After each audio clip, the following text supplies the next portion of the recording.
দিদি আপনার ওখান থেকে সংগচ্ছদম শোনা যাচ্ছে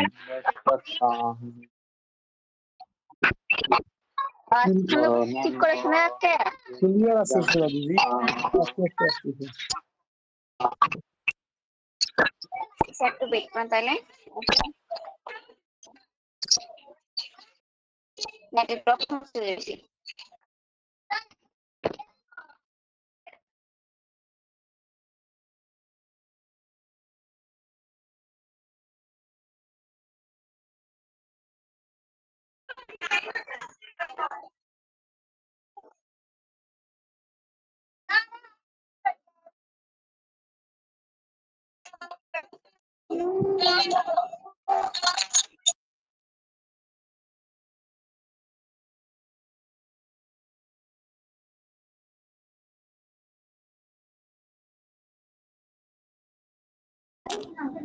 এবার শোনা যাচ্ছে কি ঠিক করে? দিদি সাউন্ড শোনা যাচ্ছে না দিদি। এখন শোনা যাচ্ছে। ঠিক আছে? হ্যাঁ এখন ঠিক আছে দিদি। আচ্ছা তাহলে আমরা সংগঠন মন্ত্র পাঠ করি। হাত জোর। ওম সংগচ্ছদম সংঘো মনংসি জানতাং দেবাগম यत्ते সঞ্জনানাং ভাসতে। এবার একাত্মতা মন্ত্র। यं वैदिका मन्त्रदिशः पुराणा इन्द्रं यमं मातरिश्वानमाहुः वेदान्तिनो निर्वचनीयामेकम् यं ब्रह्मशपदेन विनिर्दिशन्ति चैवायमीशं शिवयेत्यवोचन यं वैष्णवा विष्णुरेति स्तवन्ति बुद्धस्तथर्नीति बुद्धो जैना क्षत्रियकालेति सशीकसन्तो शास्तेति केचित् प्रकृतिकुमारः स्वामेति मातेति पीतेति गत्या एतयन्ते जगदीशितारम् स एक एव प्रभुरद्वितीयः।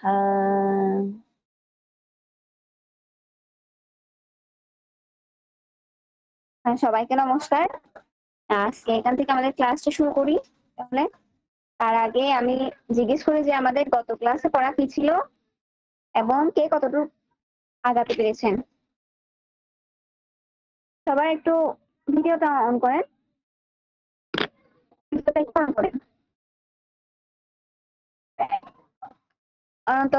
অনন্ত গোপাল দাস দাদা ভালো আছেন?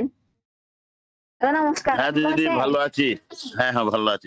আপনার শরীর ঠিক আছে তো এখন? হ্যাঁ, আপনাকে কত ক্লাস মিস করছি। হ্যাঁ আগের ক্লাসে সন্তুদা ছিল। আপনার তো শরীর খারাপ ছিল, তখন এমনি কথা হয়েছিল। আর ওই আমরা লাস্ট ক্লাসে আপনি যত অবধি করেছিলেন ওই গাইড মানে 7টা যে ছন্দতে বৈদিক সাহিত্যকে ভাগ করা যায় সেইটা সম্বন্ধে বলছিলেন। আচ্ছা এখন ভালো লাগছে? হ্যাঁ ভালো লাগছে।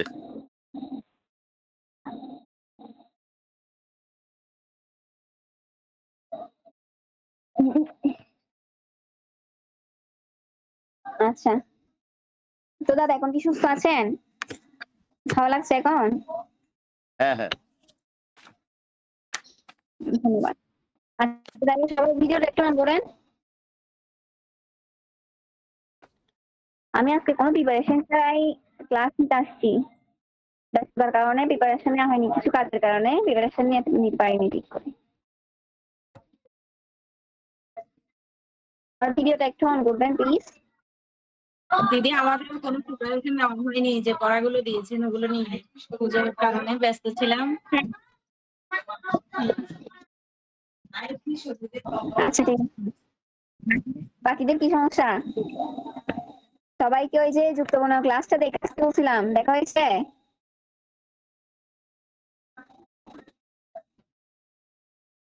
না দিদি, পূজার কারণে ব্যস্ত ছিলাম দিদি, দেখা হয় না দিদি।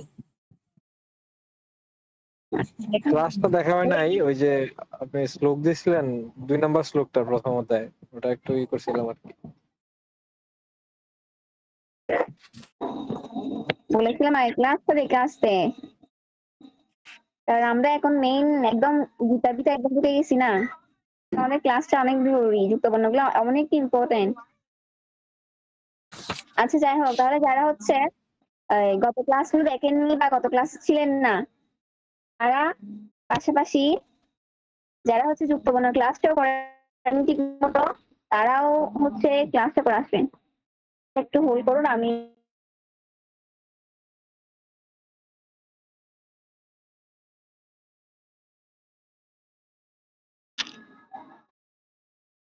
এখানে মনে হয় কেউ দেখা হয়নি, কারো ক্লাস দেখা হয়নি মনে হয়।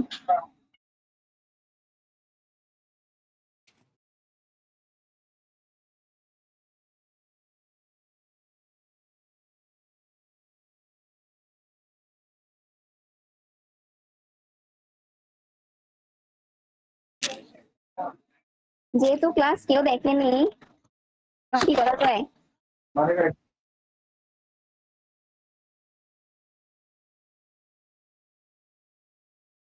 এখন কি নতুন পড়াতে ঢুকবো নাকি একই পড়া রেখে? সরি, বলছি আগের ক্লাসটা থেকে একটু আলোচনা করলে ভালো হতো, ওইটাই থাকুক তাহলে। হ্যাঁ আমি আমি সেটাই বলতেছিলাম যে একটু আলোচনা করে পরে যদি আপনি প্রশ্ন জিজ্ঞেস করেন, মানে ওই যুক্তবর্ণ এটার উপর আর কি, যেটা পড়া দিছিলেন যে ক্লাসটা করার জন্য, আমরা কেউই করিনি।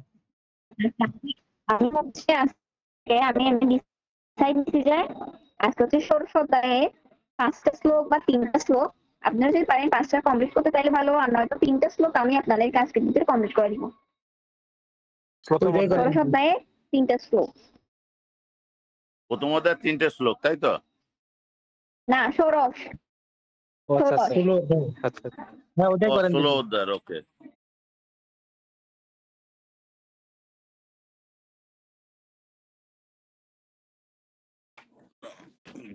আছে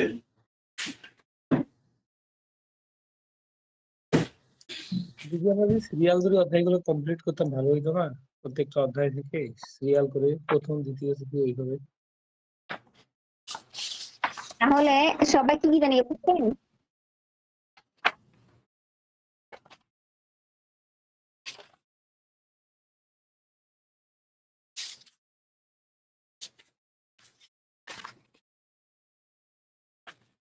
হুম।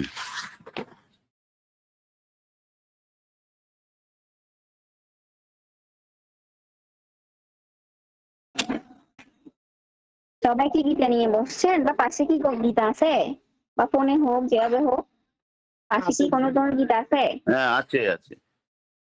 হ্যাঁ, তাহলে আমরা ক্লাসে মনোনিবেশ করি। আমরা হচ্ছে আজকে শিখবো ষোড়শ অধ্যায়ের প্রথম 3টা শ্লোক, ষোড়শ অধ্যায়ের প্রথম 3টা শ্লোক। একটু সবাই ষোড়শ অধ্যায় যাবেন, ফোন থাকলে হয় ফোন থেকে, আর নয়তো ভিডিও থাকলে তো ভালো হয়, আরো ভিডিওর মধ্যে যাবেন।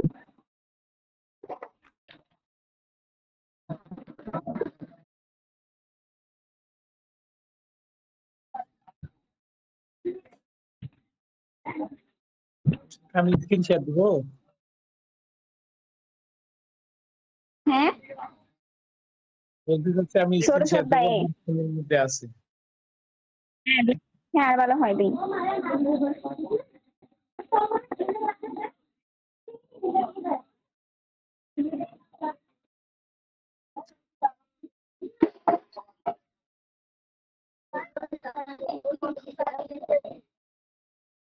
দেখা যাচ্ছে কি? হ্যাঁ দেখা যাচ্ছে, দেখা যাচ্ছে। হ্যাঁ ঠিক আছে, ধন্যবাদ আপনাকে। হ্যাঁ ঠিক আছে। আচ্ছা, সবাই একটু ফোকাস করবেন দিকে।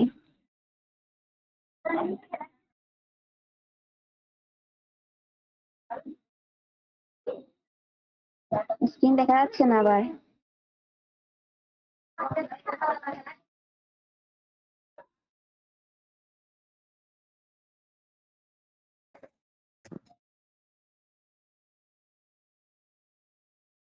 দিদি আমি তো স্ক্রিন শেয়ারই আছি। হ্যাঁ ঠিক আছে, প্রথমে বলে রাখি আহ আমরা এই যে গীতার 18টি অধ্যায় আছে তার মধ্যে 16 অধ্যায়টা অনেক ইম্পর্টেন্ট। এটার দ্বারা আপনি বুঝতে পারবেন কোন মানুষটা হচ্ছে দৈবিক সম্পদ ব্যক্তি আর হচ্ছে কোন মানুষগুলো আসরিক সম্পদের ব্যক্তি হয়। যেমন এখানে 16 অধ্যায়ে নামটা দ্বারাই বোঝা যাচ্ছে, যেমন আছে কি দৈবাসুর সম্পদ বিভাগ যোগ, অর্থাৎ দৈব এবং আসুর। দৈব এবং আসুর সম্পদের যে গুণগুলো হয়ে থাকে না, সেই গুণগুলো হচ্ছে এই 16 অধ্যায়ে আলোচনা করা হয়েছে। এই 16 অধ্যায়ে হচ্ছে 24টি শ্লোক আছে, 24টি শ্লোক আছে এবং এখানের মধ্যে দৈবিক গুণ আছে 26টি, যেটা হচ্ছে প্রথম 1, 2, 3, প্রথম শ্লোকে 1, 2, 3 এই তিনটে শ্লোকের মাধ্যমে বলা হয়েছে দৈবিক গুণগুলা সম্পর্কে, এবং 4, 5 শ্লোকে বলা হয়েছে আসুরিক সম্পন্ন ব্যক্তিদের গুণগুলা নিয়ে। এরপর আস্তে আস্তে অন্যান্য বিষয়গুলো আসছে। যে আমাদের শাস্ত্র, যে আমরা বিভিন্ন ধরনের কাজ করি বা বিভিন্ন ধরনের যজ্ঞ অনুষ্ঠান করি, পূজা পার্বণ করি, সব হচ্ছে আমাদের শাস্ত্র অনুযায়ী করতে হয়।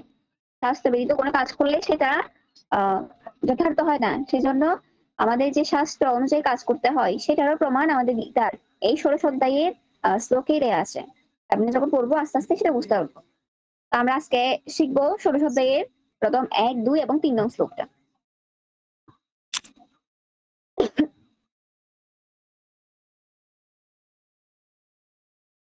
দাদা স্ক্রিনটা শেয়ার করেন।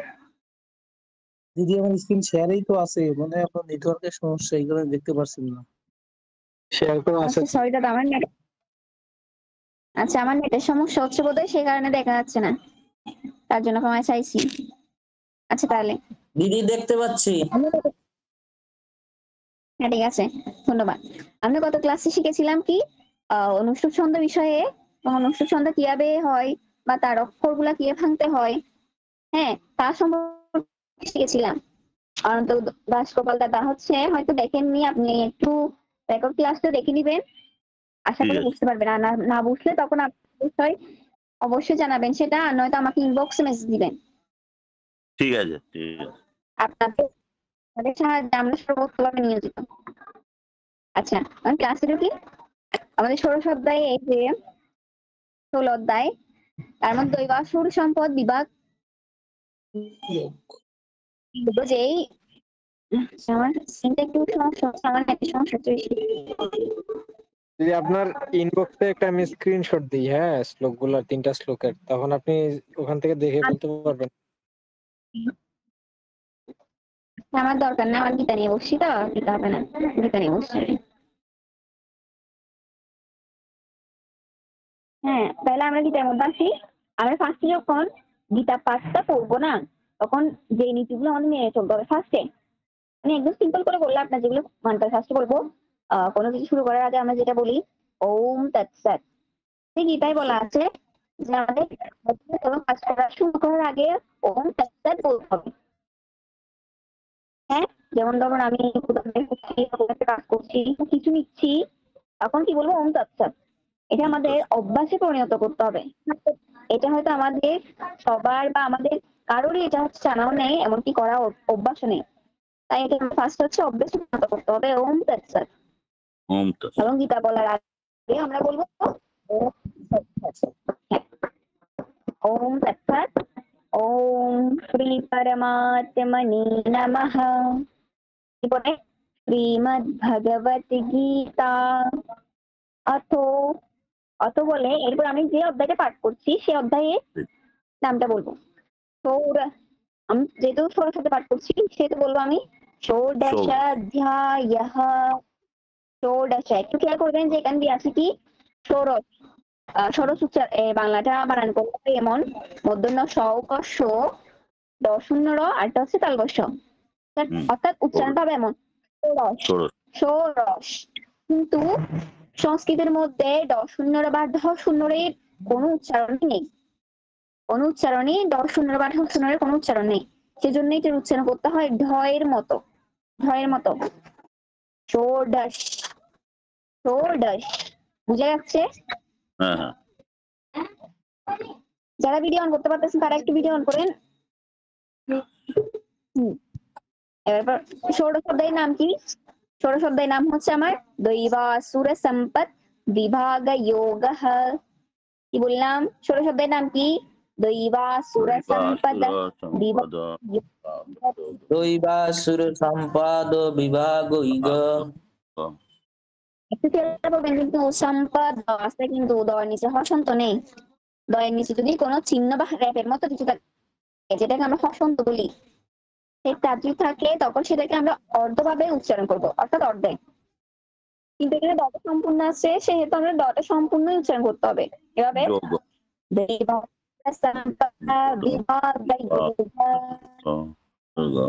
যোগ অন্তঃস্থ উচ্চারণ ইয়র মতো, অন্তঃস্থ উচ্চারণ ইয়র মতো আগে বলেছিলাম।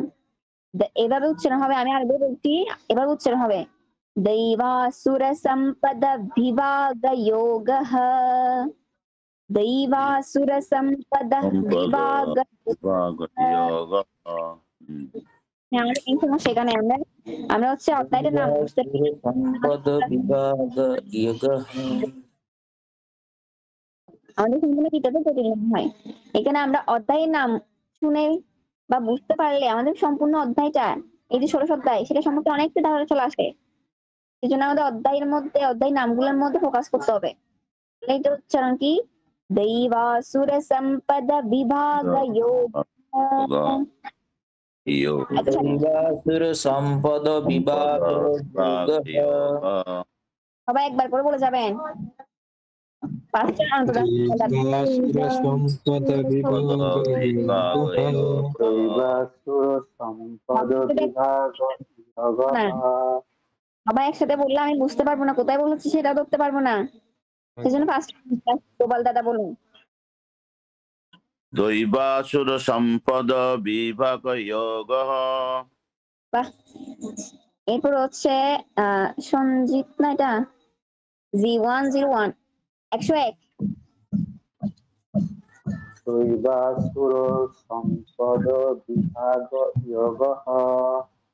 হ্যাঁ, এরপর রাকেশ দাদা।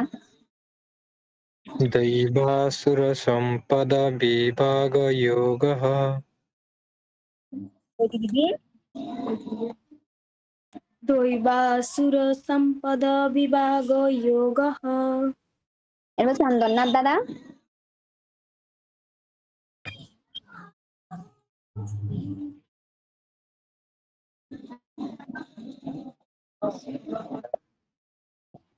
দাদা আপনি।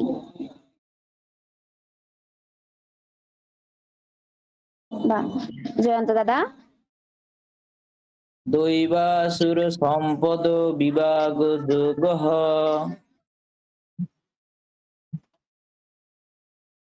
না, এটা যোগ হবে না, যোগা হবে, কারণ অন্তস্থ জকে সংস্কৃতের মধ্যে ইয়র মতো উচ্চারণ করতে হয়।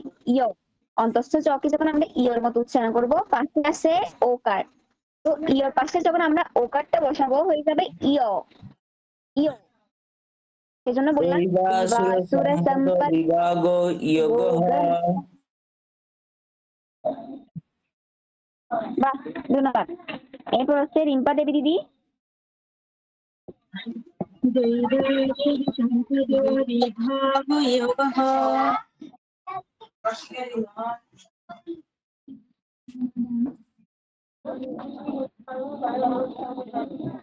চন্দন দাদা।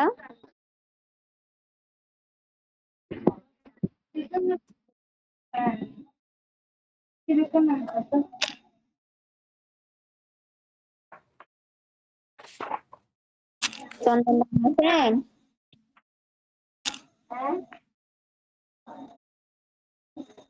চন্দন দাদা, এটাই আড্ডা চন্দন।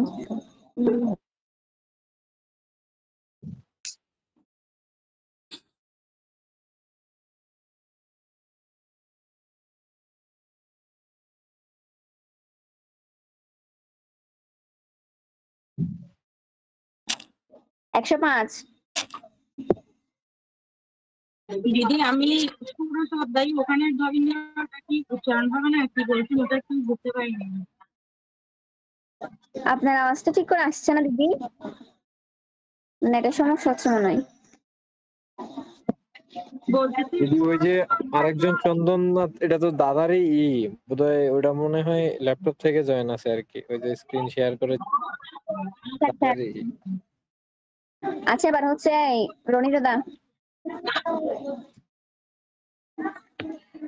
রনি দাদা ভিডিও অন করেন, ভিডিওটা একটু অন করেন। ভিডিও অন হচ্ছে না। আচ্ছা তাহলে বলুন। দৈবাসুর সম্পাদ বিভাগ যোগঃ। বাহ, ধন্যবাদ। এখানে একটু খেয়াল করবেন, আমরা যখন বলেছিলাম সবাই দৈবাসুর সম্পদ, দন্তস্ব উচ্চারণ দন্তস্বর মতো উচ্চারণ করিনি, উচ্চারণ করবো কিসের মতো? ছর মতো। ছ, যেমন সারেগামা বাজাই এ সা, দন্তস্ব আকার থাকলে এটাকে উচ্চারণ করে স এর মতো। ছাগলের যে ছ থাকে সেই ছ এর মতো উচ্চারণ করে সা এভাবে করে, ঠিক সেভাবে এখানেও দন্তস্বর উচ্চারণটা স এর মতো হবে, স। তাহলে দৈবাসুর সম্পদ বিভাগ যোগঃ। দেখি দাদা একবার উচ্চারণ করুন, রনি দাদা আবার একবার উচ্চারণ করুন। দৈবাসুর সম্পাদ বিভাগ যোগঃ। ধন্যবাদ। এরপর হচ্ছে সুরজিৎ, সুরজিৎ দাদা।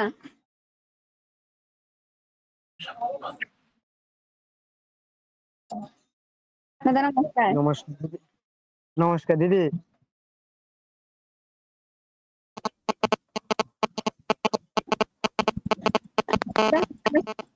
ষোড়শব্দের যে নামটা আছে না, সেই নামটা এখন আমি ফার্স্টে শিখতেছি, কারণ এই নামের মধ্যে সমস্যা থাকে, পুরো অধ্যায়টা সমস্যা হবে, সেজন্য একটু নামটা একটু উচ্চারণ করবেন, ষোড়শব্দটা বলবেন।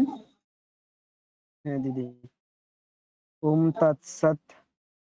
অত শ্রীগীতার ষোড়শোধ্যায় দৈবাসুর সম্পদ বিভাগ যোগঃ। ঠিক আছে, ধন্যবাদ। বা খুব সুন্দর হয়েছে। আমরা পাশাপাশি দৈবাসুর সম্পদ বিভাগ যোগঃ উচ্চারণ করলাম, পাশাপাশি আরেকটা দিক লক্ষ্য রাখতে হবে যে কোনটা অল্প প্রাণ কোনটা মহাপ্রাণ, এটা কিন্তু অন্তদাস দাদা বারবার বলেন, সকল ক্লাসে দাদা এটা বারবার বলেন। যেমন এখানে বিভাগ, বিভাগ, এই যে ভ আকার আছে, এটা একটু মধ্যে একটু জোর দিতে হবে, বিভাগ যোগঃ। হ্যাঁ, তবে সবারই কিন্তু ঠিক হয়েছে, অনেকটা ঠিক হয়েছে, সবাইকে ধন্যবাদ। এবার আমরা হচ্ছে এরপরে আসি, তাহলে এবার এটার মিনিং বুঝি। দৈব সুর সম্পদ বিভাগের অর্থ কি? দৈবা, দৈব এবং আসুর, দৈবাসুর, এটাকে যখন আমরা সন্ধি বিচ্ছেদ করবো এখান থেকে পাবো কি আমরা? দৈব এবং অসুর, অর্থাৎ দৈবী এবং আসুর।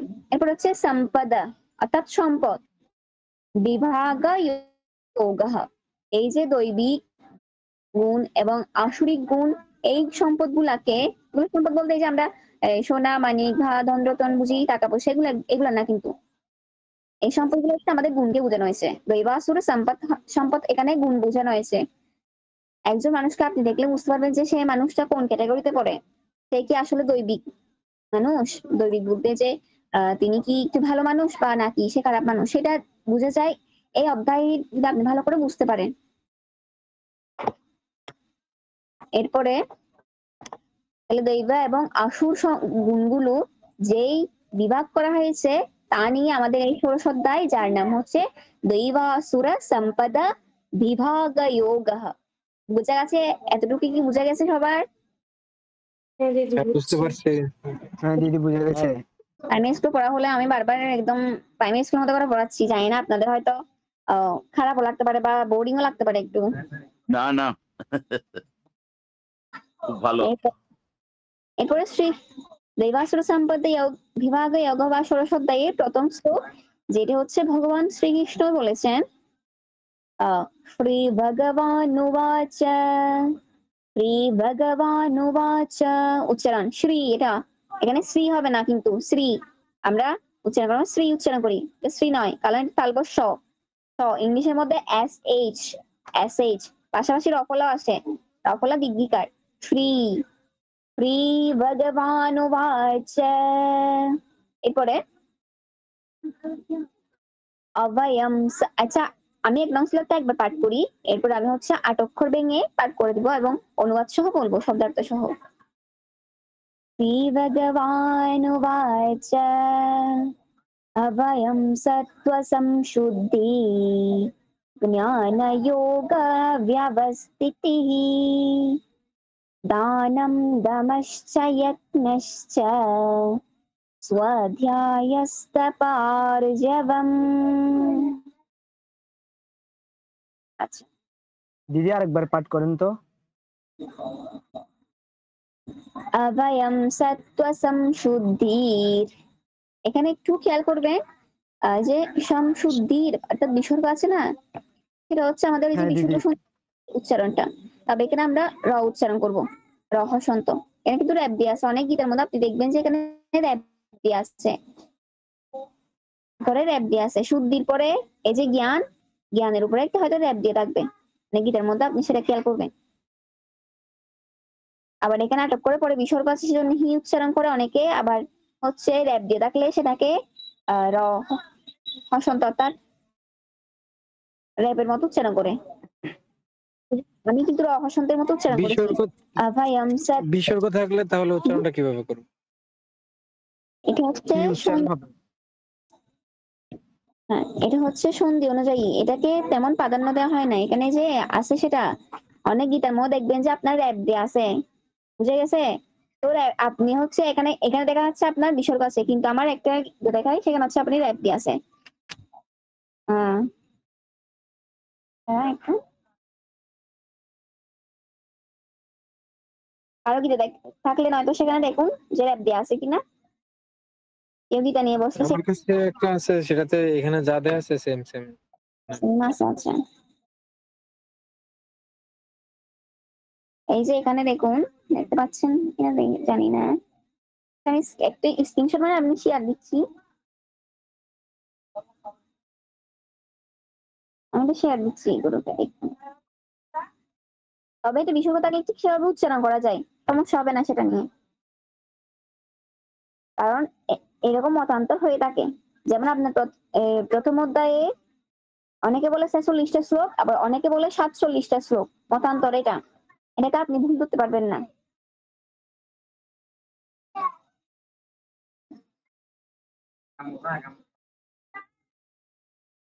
হ্যাঁ আমি পেজে দিয়েছি, একটু দেখবেন।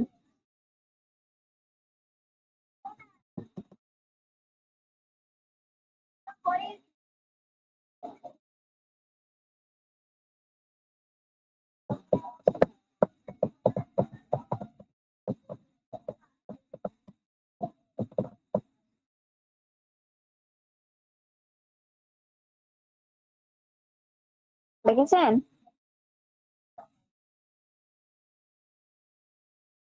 দেখুন অভয়ম সত্ত্ব সংশুদ্ধির র্যাপ দিয়ে আছে।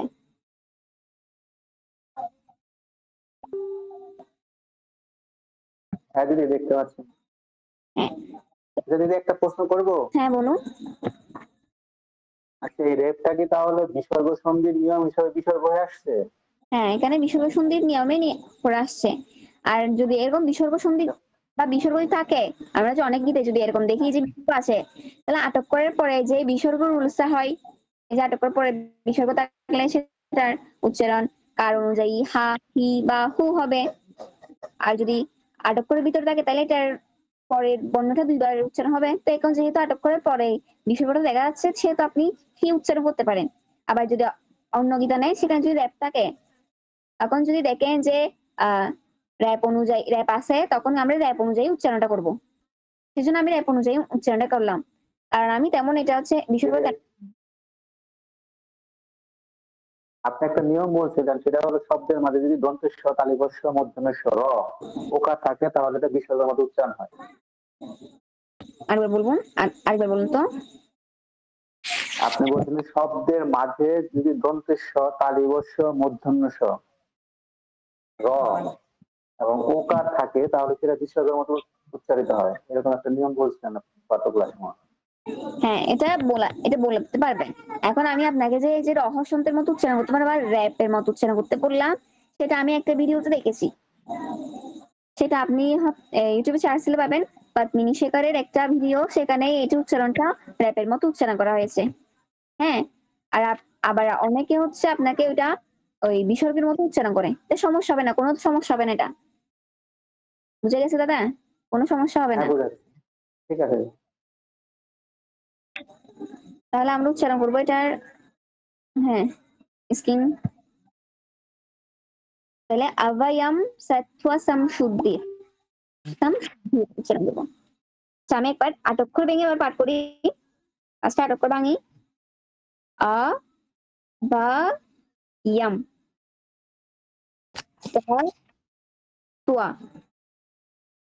সম টু ধীর ঞা না ইয়ো ও। আচ্ছা, আমি আটক্ষর ভেঙে চলে যাচ্ছি। অভয়ম 3 অক্ষর, 3টা অক্ষর হলো। সত্ত্ব 2টা, এরপরে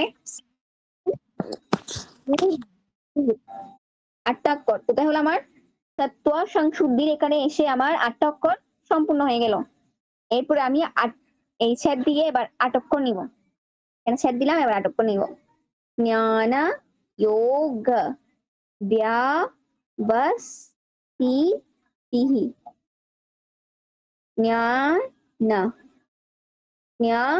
2টা অক্ষর, যোগ 2টা অক্ষর, 4টা হলো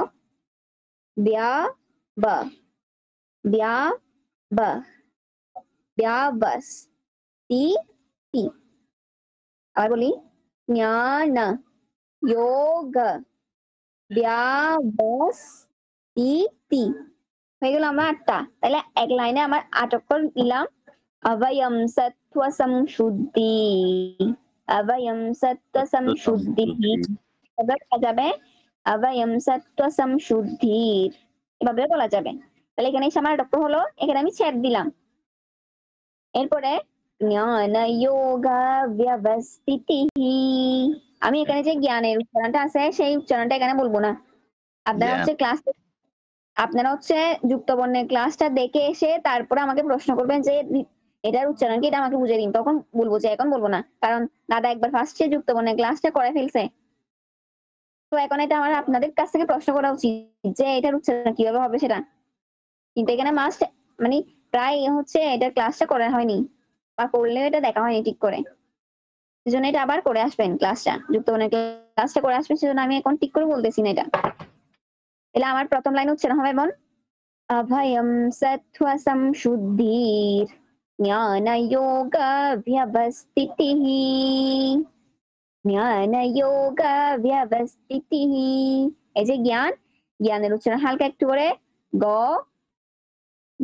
গ হসন্ত উচ্চারণ করবো, এরপরে জ্ঞানা, গ হসন্ত উচ্চারণ করে এরপর জ্ঞানা। অভয়ম সত্ত্ব সমশুদ্ধির জ্ঞান যোগ ব্যবস্থিতিঃ। ব্যবস্থিতি কেন বললাম, বুঝে গেছে?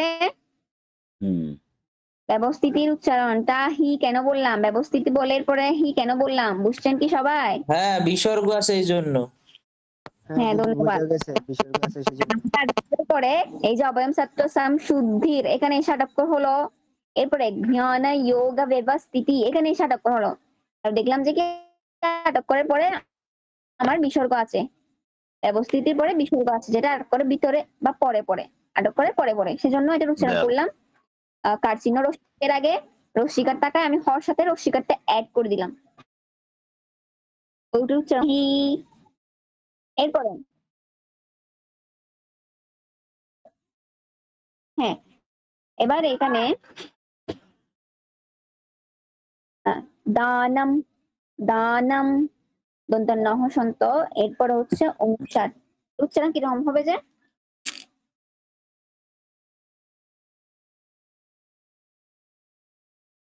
দন্তন্যর পরে অনুসার আছে, উচ্চারণ দানম, কে বলতে পারবেন যারা অনুসার?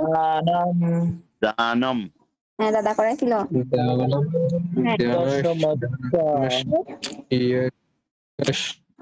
শব্দের শেষে যদি অনুস্বার থাকে তাহলে সেটার উচ্চারণ মহাসন্তের মতো হয়, সেজন্য করবো কি দানম, এরপরে দানম দমশ্চ যজ্ঞশ্চ। আমার আটক হয়ে গেল দেখুন। দানম দুইটা, দামশ্চ তিনটা, যজ্ঞশ্চ আটক। অনন্ত সদা আটক করবা, ভেঙে পড়তে পারছেন? হ্যাঁ হ্যাঁ। হ্যাঁ ধন্যবাদ। দানম দমশ্চ যজ্ঞশ্চ। হ্যাঁ একটু, এটা হচ্ছে আপনার অন্তস্থ জ, এই যে অন্তস্থ জ আছে সেটাকে অন্তস্থীয় লিখছে।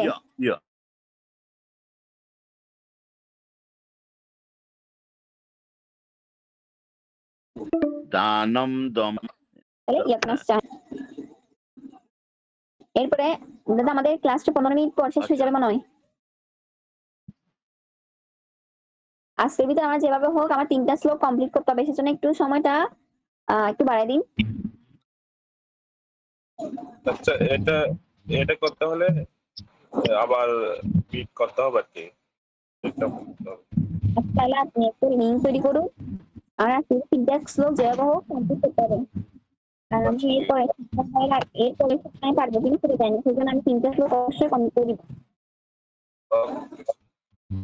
আচ্ছা তাহলে এরপরে হচ্ছে দানম দমশ্চ যজ্ঞশ্চ। আমার এখানে এসে আটক পূর্ণ হয়ে গেল। এরপর আমি আর আটক নিব, ছেদ দিলাম, আটক করে পর ছেদ দিলাম। ছেদ অর্থ হচ্ছে থামা, এই যে ছেদ বলতেছি এটা অর্থ হচ্ছে থামা। আমার যেখানে আটক শেষ হয়ে যাবে সেখানে একটু থামবো, এরপর আমার আটক নিব। আটক নিলে আমার স্বাধ্যায়, 3টা অক্ষর হলো স্বাধ্যায়, তাপ আর যা বম। এখানে কিন্তু একটু এই যে ভম আছে, ভমের মধ্যে অনেক এখানে ভুল দিছে, এটা ব ম হসন্ত আছে, এখানে হসন্তটা যেখানে এখানে দেওয়া হয়নি, এটা ভুল আছে। আপনি গীতার মধ্যে দেখবেন যে ভম আছে, অর্থাৎ ব ম হসন্ত, বুঝে গেছে? হ্যাঁ, এই উচ্চারণ করবো কিভাবে? দানম দমশ্চ যজ্ঞশ্চ স্বাধ্যায়স্তপার্জবম। হ্যাঁ, আমার কথাগুলা স্পষ্ট আকারে শোনা যাচ্ছে এবং বোঝা যাচ্ছে কি ঠিক করে? বুঝতে পারছে সবাই? হ্যাঁ দিদি। হ্যাঁ দিদি বুঝে যাচ্ছে। হ্যাঁ বুঝতে পারছেন? ক্লিয়ারলি একদম বুঝতে পারছেন? একদম একদম ক্লিয়ার। তাইলে আমরা এবার উচ্চারণটা সম্পর্কে আমি বললাম, এবার আমি একবার নিজে থেকে আরেকবার বলবো, এরপরে আপনারা আমাকে রিপিট করবেন সেটা। আমি একদম থেকে বলি। ফার্স্টে ওম তৎসৎ। ওম তৎসৎ। ওম শ্রী পরমাত্মনে নমঃ। শ্রীমদ্ভগবতি গীতা अथो षोडशाध्यायः। दैवासुरसम्पदविभागयोगः। श्रीभगवानुवाच अभयं सत्त्वसंशुद्धि ज्ञानयोगव्यवस्थितिः। दानं दमश्च यज्ञश्च স্বাধ্যায়স্তপার্জবম। পারবেন? পারা যাবে দিদি। কে পারবেন না এখন হাত তুলুন, আমি আবার চেষ্টা করবো আবার সুন্দর করে বুঝিয়ে দেওয়ার জন্য। আপনাদের বোধগম্য হয় মতো সেভাবে আমি বুঝিয়ে দেওয়ার চেষ্টা করবো। এখন হাত বলুন আমাকে যে কোনটা সমস্যা হচ্ছে। লজ্জা পেলে কিন্তু শিখতে পারবেন না। দিদি ওই যে অধ্যায়ের নামটা আছে না, এটা বলছেন যে এটা কি আরেকবার একটু কষ্ট করে বলতে পারবেন? অধ্যায়ের নামটা? হ্যাঁ ওই যে শুরুটা আর কি। এটা হচ্ছে দৈবাসুর সম্পদা। শুরুটার কথা বলতেছিলাম আর কি, মানে শুরুটা ছিল যে দৈবাসুর সম্পদ বিভাগ যোগঃ। এখানে সম্পাদ হবে না, সম্পা হবে না, আকারটা আসবে না। আকারটা এগুলো ভুল হচ্ছে, এগুলা হচ্ছে মোবাইলের, তো এখানে মোবাইলের মধ্যে অনেক ওই যে অথ থেকে শুরু করছিলেন যে ওখান থেকে যদি একটু শুরু করেন ভালো হয় আর কি। আচ্ছা। ওম শ্রী পরমাত্মনে নমঃ। শ্রীমদ্ভগবতি গীতা अतो षोडशाध्यायः। अतो षोडशाध्यायः दैवासुरसम्पदविभागयोगः श्रीभगवानुवाच বুঝেছেন দাদা? হ্যাঁ হ্যাঁ পারবেন? হ্যাঁ বুঝতে পারছি। হ্যাঁ হ্যাঁ দিদি আমাকে এবার ষোড়শ অধ্যায় ওটা একটু ভেঙে বুঝিয়ে দিলে ভালো হতো। না, এখানে কিছু নেই তো, এখানে হচ্ছে এই যে ষোড়শ অধ্যায় অর্থাৎ আপনার ষোড়শ অধ্যায় আছে না, এখানে মূর্ধন্য স উকার দশন্য র এরপর তালবস্য থাকে ষোড়শ। এই যে দশন্য র আছে মূর্ধন্য স দশন্য র আছে, এই দশন্য উচ্চারণ দশনের মতো হয় না। সংস্কৃতের মধ্যে দশন্যের উচ্চারণ হয় না, এটার উচ্চারণ করতে হয় দয়ের মতো, দয়ের মতো। বললাম যে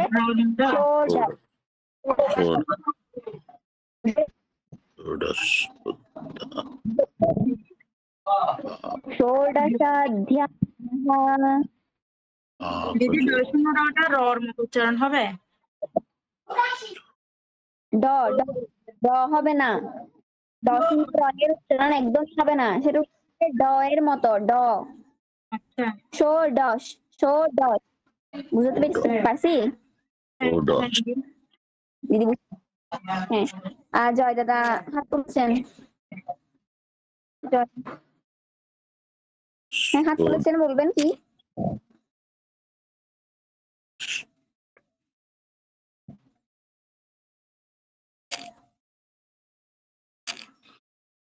আপনি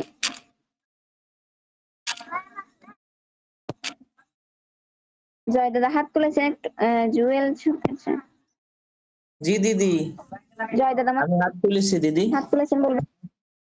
জি ওই যে অভয়ম সত্যম সংশুদ্ধিহি, এই জ্ঞান এটার উচ্চারণটা যদি জ্ঞান না জ্ঞান, এটা উচ্চারণ করতে পারতেছি না। হ্যাঁ, এটা সমস্যা সবারই হয়। এটা হচ্ছে উচ্চারণটা গ হসন্ত এরপর দন্ত ন, একটু লিখে লিখবেন গ হসন্ত গ হসন্ত দন্তন্য গ হসন্ত দন্তন্য জফলা আকার জফলা আকার দন্তন্য। জ্ঞানর সম্পূর্ণ উচ্চারণটা হবে গ হসন্ত দন্তন্য জফলা আকার দন্তন্য। আর এটা যদি বলেন যে এটা এমন উচ্চারণ হচ্ছে কেন, তাহলে সেটা আমি বলবো না, ডিরেক্ট কথা সেটা আমি বলবো না, কারণ আমি জানি না তো, আমি জানি না এগুলা। আপনাদের হচ্ছে ওই যে ক্লাসটা করে আসতে হবে, যুক্ত বর্ণের ক্লাসটা করে আসতে হবে, তারপর আরো ভালোভাবে বুঝতে পারবেন। আচ্ছা দিদি, আরেকবার লাইনটা আরেকবার পড়ে দেন, শ্লোকের 2 লাইনটা আবার পড়ে দেন, শ্লোকটা আবার পড়ে দেন। अभयम अभयम तत्त्वसं শুদ্ধির জ্ঞান, গহসন্ত একটু গহসন্ত উচ্চারণ করবো, জ্ঞান মানে এটা একদম শ্বাসের নাক দিয়ে একটু উচ্চারণ হবে যে জ্ঞান জ্ঞান গহসন্ত জ্ঞান যোগ ব্যবস্থিতিঃ দানম দমশ্চ যত্নশ্চ স্বাধ্যায়স্তপার্জবম। সবাই লাইনটা ফলো না করে আপনাদের গীতা থাকলে গীতা থেকে ফলো করুন, সেটাই বেটার। এখানে যে স্বাধ্যায় আছে এখানে আমগুলো আছে, পরের পরে জপলা আকার আছে, জপলার আছে। দাদা আর বলতে হবে এটা? দিদি ঠিক আছে, এরপরে শ্লোকে চলে যান। ঠিক আছে দিদি, ঠিক আছে। 2 নম্বর শ্লোকে চলে যান দিদি। তাদের সমস্যা তারা পিডিএফ দাদা হাত তুলেছেন, আর দাদা হাত তুলেছেন সমস্যা আর কিছু বুঝতে অসুবিধা হচ্ছে কি?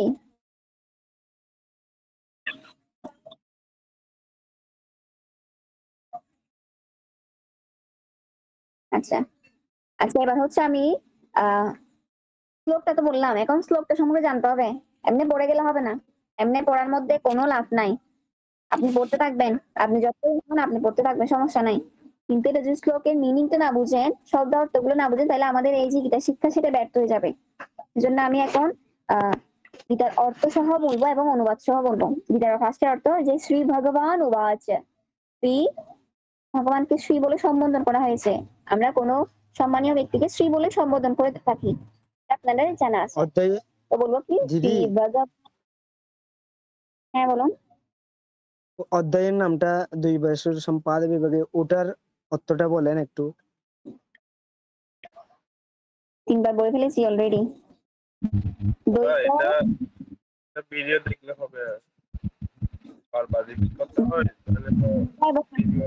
এবং যে গুণ সেটা হচ্ছে অধ্যায় আছে, সেহেতু একে বলা হয়েছে দৈব। এবং আশ্বিন সম্পদের যে গুণগুলা সেগুলাকে ভাগ করে লেখা হয়েছে এই অধ্যায়ে, সেজন্য এটার নাম দেওয়া হয়েছে দৈবাসুর সম্পদ বিভাগ যোগ। বুঝা গেছে দাদা? হ্যাঁ দিদি বোঝা গেছে, যাইতে পারেন এবার। ফার্স্টে যেগুলো বলি সেটা মানে খেয়াল করবেন, কারণ আমার একটা কথা এটা 3-4 বার বলতে হয়, যার কারণে আমাদের মেইন টপিক থেকে আমরা সরে যাই। যা আমি 3টে শ্লোককে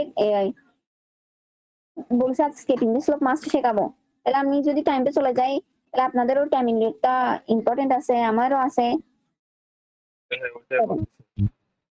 লক্ষ্য রাখবেন, আর না বুঝলে সেটা আমাকে ইনবক্স করে পরে এমএস জিজ্ঞেস করবেন। আচ্ছা, আমার অনুবাদটা এই শব্দটা আসি। শ্রী ভগবান, শ্রী ভগবান উবাচ। ভগবান বাংলা আমরা উবাচ অর্থ পাই। উবাচ হচ্ছে বললেন। উবাচ অর্থ কি? বলিলেন বা বললেন। শ্রী ভগবান উবাচ এর অর্থ হবে শ্রী ভগবান বললেন, শ্রী ভগবান বললেন। এরপরে হচ্ছে প্রথম শ্লোকের প্রথম শব্দার্থ অভয়ম। অভয়ম হচ্ছে ভয়। হ্যাঁ 4 মিনিট আছে তো, একটা মিনিট আরেকটা করলে ভালো হয়। হ্যাঁ খুলুন, আপনি খুলুন দাদা। তাহলে সবাই হ্যাঁ আপনি 4 মিনিটের মধ্যে লিঙ্ক আইতে খুলুন। আমি গ্রুপে দিয়ে দিচ্ছি তাহলে। হ্যাঁ দিয়ে দিন।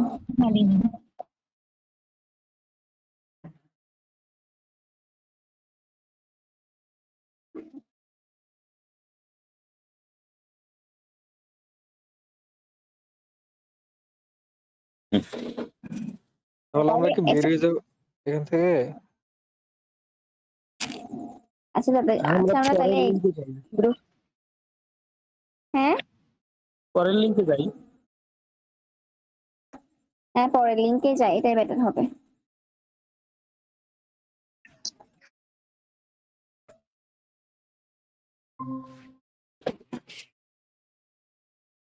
ওম তৎসৎ। ওম শ্রী পরমাত্মনে নমঃ। শ্রীমদ্ভগবদ্ গীতা অথ ষোড়শ অধ্যায়। অভয়ম শ্বাসং শুদ্ধির জ্ঞানযোগব্যয়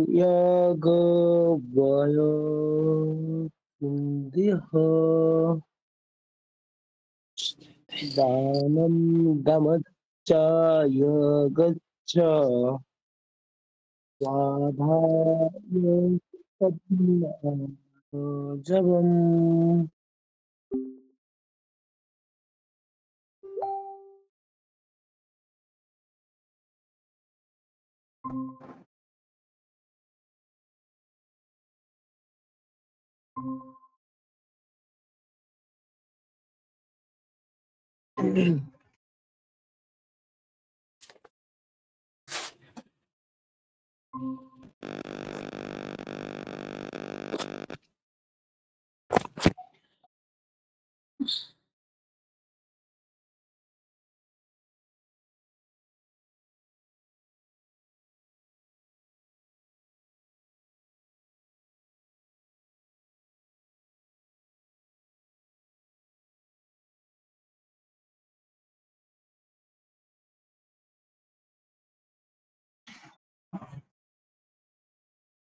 এবার যেটা বলছিলাম আমাদের উবাচ অর্থ কি? উবাচ অর্থ হচ্ছে বলিলেন বা বললেন, বলিলেন বা বললেন। তাহলে শ্রী ভগবান ওয়াচ অর্থ হবে আমার কি? শ্রী ভগবান বললেন। এরপরে প্রথম শব্দার্থ অভয়ম, একটা আমরা শব্দার্থ জানবো। অভয়ম, এই যে অভয়ম, অভয়ম অর্থ কি? অভয়ম অর্থ এমনি অভয় দেখে বোঝা যাচ্ছে যে ভয়হীন। অভয়ম অর্থ হচ্ছে কি? ভয়হীন। এরপরে অভয়ম এর বা ভয়হীন বা নির্ভীকতা বোঝায়। এবার সত্ত্ব সংশুদ্ধিহি, সত্ত্ব সংশুদ্ধিহি, সত্ত্ব অর্থ সত্য, সত্তা, সত্য অর্থ কি? দিদি কথা শোনা যাচ্ছে না। কেউ শুনতে পাচ্ছেন না? কেন এর সমস্যা হচ্ছে মনে হয়? শোনা যাচ্ছে। হ্যাঁ, এবার সত্ত্ব সংশুদ্ধির, সত্ত্ব সংশুদ্ধির অর্থ হচ্ছে সত্য, আছে সত্য। সত্ত্ব অর্থ সত্ত্ব, সত্ত্ব অর্থ হচ্ছে আমার সত্তা, অর্থাৎ এই যে আমি বা আমার মন। সং, সং অর্থ হচ্ছে আমার ভেতরে। শুদ্ধি অর্থাৎ শুদ্ধি, অর্থাৎ শুদ্ধিটা বা শুদ্ধ বোঝায়। তাহলে এখানে সত্ত্ব সংশুদ্ধির অর্থ হচ্ছে চিত্ত শুদ্ধিতা। সত্ত্ব সংশুদ্ধির অর্থ হচ্ছে চিত্ত শুদ্ধিতা, চিত্ত শুদ্ধিতা। অভয়মত্ব হচ্ছে নির্ভীকতা বা ভয়হীনতা। আর সত্ত্ব সংশুদ্ধির অর্থ হচ্ছে চিত্তশুদ্ধিতা, চিত্ত শুদ্ধিতা। এরপর আসছে জ্ঞান, জ্ঞান অর্থ, জ্ঞান অর্থ জ্ঞান, জ্ঞান অর্থ জ্ঞান। যোগ, যোগ অর্থ যোগ, যোগ অর্থ যোগ, যেটাকে বাংলা আমরা যোগ বলি সেটাই যোগ। ব্যবস্থিতিহি, ব্যবস্থিতি অর্থ অবস্থান করে। জ্ঞান যোগ ব্যবস্থিতি সম্পূর্ণ অর্থ হচ্ছে অজ্ঞানে ধীরভাবে অবস্থান, সরি এই অর্থাৎ জ্ঞানে ধীরভাবে অবস্থান। অজ্ঞানে অর্থাৎ এখানে উচ্চারণ করা হয়েছে, এটাকে জ্ঞান বলা হবে, জ্ঞানে ধীরভাবে অবস্থান। এরপর হচ্ছে দান, নিচের লাইনে আছে দান। দানাম, দানাম অর্থ হচ্ছে দান। দামশ্চ, দামশ্চ, দামশ্চ অর্থ হচ্ছে দমন করা। দমন কাকে করবেন? এই মনকে করবেন। দমশ্চ অর্থ হচ্ছে দমন করা, দমন অর্থ হচ্ছে মনকে সংযমে রাখা, অর্থাৎ মনকে একটা নিজের কন্ট্রোলে রাখা। এমন কিন্তু যেমন তেমন না, অনেক কঠিন। এমন বুঝতে হলে অনেক কঠিন। এই সবচেয়ে যেটা যে ইম্পর্টেন্ট সেটা হচ্ছে আমাদের মন। মনকে যদি রাখতে পারেন তাহলে সব ঠিক, নয়তো সব শেষ। মনে গীতায় বলা আছে মনই আমাদের শত্রু, মনই আমাদের হচ্ছে বন্ধু। এজন্য আমাদের মন সংযমটা অবশ্যই প্র্যাকটিস করতে হবে। এটার জন্য আমাদের বেশি করে করে ধ্যান করতে হবে। ধ্যান, এই ধ্যানের মাধ্যমে আপনি মনকে নিজের আয়ত্তে আনতে পারবেন। এরপরে তাহলে আমার হচ্ছে দম, দম অর্থ হচ্ছে আমার মন সংযম, দম অর্থ হচ্ছে আমার মন সংযম। এরপরে এই যে দম, এরপর চ আছে, দমশ চ বললাম, এই চ অর্থ হচ্ছে এবং, চ অর্থ হচ্ছে এবং। এরপর হচ্ছে যজ্ঞ, যজ্ঞ অর্থাৎ যজ্ঞ, এই যজ্ঞ অনুষ্ঠান করি সেগুলাকে বলা হয়েছে। যজ্ঞ অনেক ধরনের হয়ে থাকে, সেটা পরে আপনি যদি গীতা ঘেঁটে দেখেন তাহলে বুঝতে পারবেন। তপযোগ, এই জ্ঞান যোগ, এই যে আমরা এখন যজ্ঞ করতেছি বা পড়ালেখা করতেছি, গীতার বিষয় সম্পর্কে জানতেছি, সেটা একটা হচ্ছে যজ্ঞ, যেটাকে জ্ঞান যজ্ঞ বলা হয়। জ্ঞান আহরণে যে কাজ করা হয় সেটাকে যজ্ঞ। আচ্ছা, এরপরে হচ্ছে যজ্ঞশ্চ, চ অর্থ হচ্ছে কি? এবং, চ অর্থ এবং। এরপরে স্বাধ্যায়, স্বাধ্যায় অর্থ সোয়া, সোয়া, এখানে সোয়া অধ্যায়, এটা অনেক মিনিং হতে পারে, কিন্তু এখানে হচ্ছে বৈদিক শাস্ত্র অধ্যয়নকে স্বাধ্যায় বলা হয়েছে। আমি একটা প্রবচন, আমার গুরুদেবী বলেছেন যে সোয়া অধ্যায়, সোয়া অর্থ হচ্ছে নিজ, অধ্যয়ন অধ্যয়ন করা, অর্থাৎ নিজকে যে অধ্যয়ন করে সেটা হচ্ছে স্বাধ্যায়।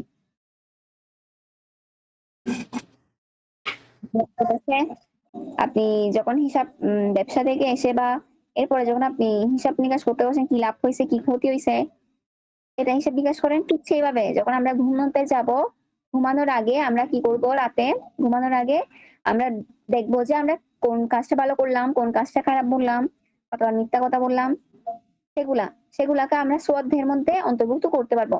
পাশাপাশি এখানে সোয়াধ্যায় বলতে বৈদিক শাস্ত্র অধ্যয়নকে বোঝানো হয়েছে, সেটা আগে থেকে বলে দিলাম।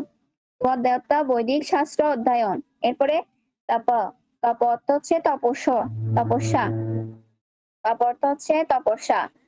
এরপরে আর্জবম, আর্জবম অর্থ হচ্ছে সরলতা, আর্জবম অর্থ হচ্ছে সরলতা। তাহলে আমি আবার বলতেছি, অভয়ম ভয়হীনতা বা নির্ভীকতা, সত্ত্ব সংশুদ্ধির অর্থাৎ চিত্তশুদ্ধিতা, জ্ঞান যোগ ব্যবস্থিতি অর্থাৎ জ্ঞান যোগে যে অবস্থিত, দানম দান, দম মনসংযম, চ এবং যজ্ঞ অর্থাৎ যজ্ঞ, চ অর্থাৎ এবং স্বাধ্যায় বৈদিক শাস্ত্র অধ্যয়ন, যেটাকে আমরা নিজে ভালো মন্দ গুলা ঘুমানোর আগে যে মনে করে থাকি সেটাকেও বলতে পারবো, তবে এখানে আমি বৈদিক শাস্ত্র অধ্যয়নকে স্বাধ্যায় বলে থাকবো। তাপহ অর্থাৎ তপস্যার্চা বা তপস্যা, আর্জবম অর্থাৎ সরলতা। আপনারা চাইলে সেগুলি লিখে নিতে পারেন। আচ্ছা, তাহলে এবার আমি অনুবাদটা একটু পাঠ করছি, একটু খেয়াল করবেন। শ্রী ভগবান বললেন, অভয় ভয় শূন্যতা, চিত্তের নির্মলতা। এই যে চিত্তের শুদ্ধিটা বললাম, সত্ত্ব সংশুদ্ধির অর্থ যে চিত্ত শুদ্ধিটা বললাম, সেটাকে সত্তার পবিত্রতা বা চিত্তের নির্মলতা বলে আখ্যায়িত করেছে বিভিন্ন গীতার মধ্যে।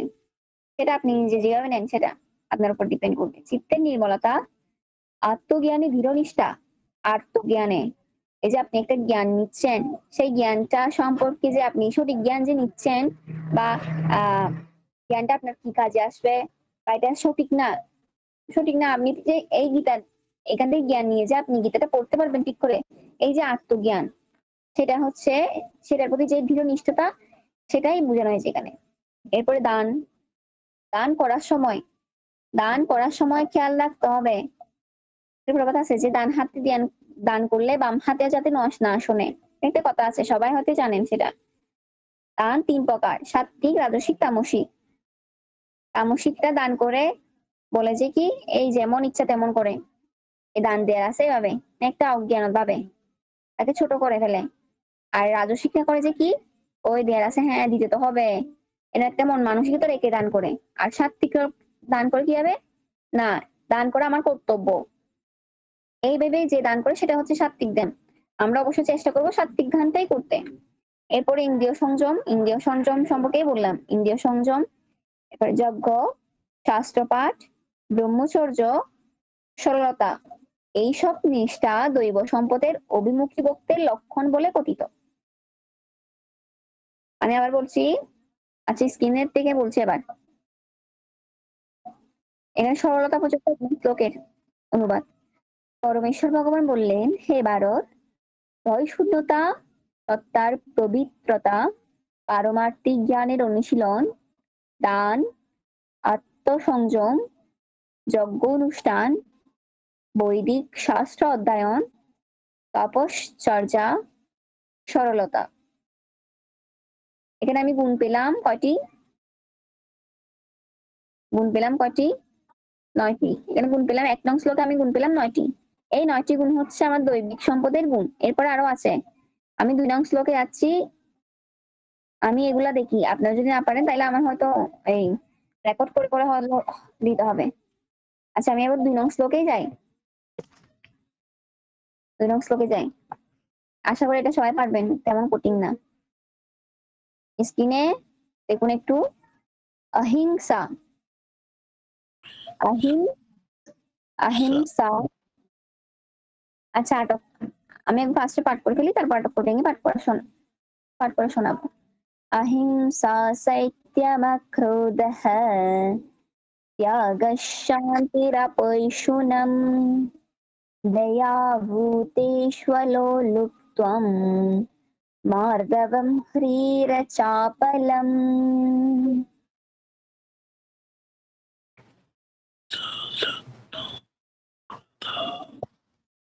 পাঠ করাই।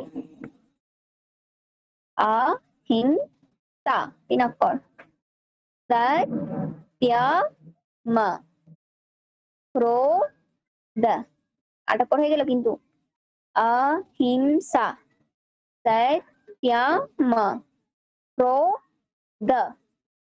এখন দেখবে যে কি ক্রোধের পরে একটা দন্ত শয় তো লাগানো আছে।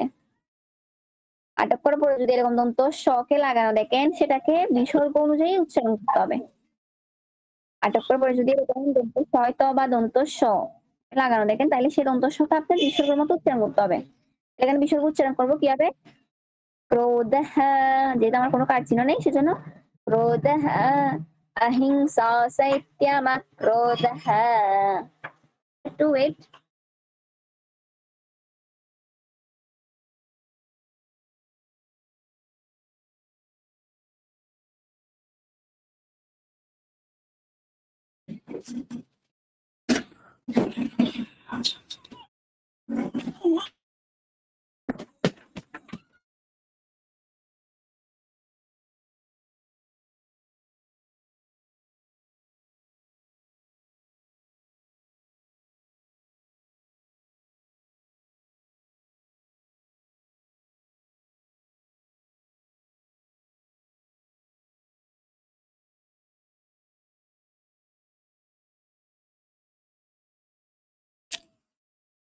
তাহলে উচ্চারণ করবো কিভাবে? অহিংসা সত্যম ক্রোধ। ক্রোধ হয় এখানে 8 অক্ষর হয়ে যায়। 8 অক্ষরের পরে আমরা ছেদ দিব। এরপর দেখতেছি যে দন্ত শ তো এটা যুক্তাক্ষর, সেই দন্ত শ-কে এরকম যুক্তাক্ষর দেখলে তাহলে আমরা উচ্চারণ বিসর্গের মতো করব। এই জন্য উচ্চারণ করবো কিভাবে? অহিংসা সত্যম ক্রোধ। এরপরে 8 অক্ষর।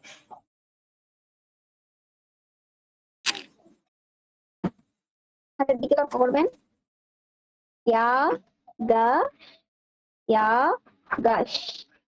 শান্তি, ত্যাগ শান্তি র, ত্যাগ শান্তি র, ওই টু নাম। এখানে দন্ত ন ম, নিচে হসন্ত আছে, এখানে দেয়া হয়নি।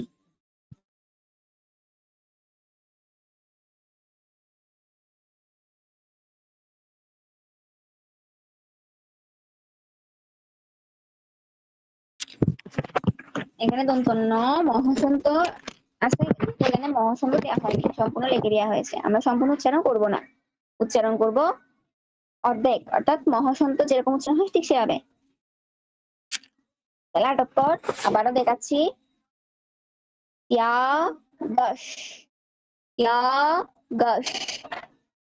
শান্তির, ত্যাগ শান্তি রাপই সুনাম। দেখেছেন 8 অক্ষর হয়ে গেল আমাদের। এরপর লাইনে দয়া, দয়া ভূতেষু লোলুপ্তম, দয়া ভূতেষু লোলুপ্তম। 8 অক্ষর এখানে হয়ে গেল। এরপরে আবার 8 অক্ষর মারদবম, হ্রি, হ্রি হ নিচে রফলা আছে, এরপর দীর্ঘিকা আছে, জন্য এটা উচ্চারণ করবো হ্রি। মারদবম, হ্রি র চা প ল, ল মহাসন্ত, ম নিচে কিন্তু হসন্ত আছে, যেখানে এখানে হসন্তটা দেওয়া হয়নি। তাহলে আমার উচ্চারণটা হবে কি এভাবে।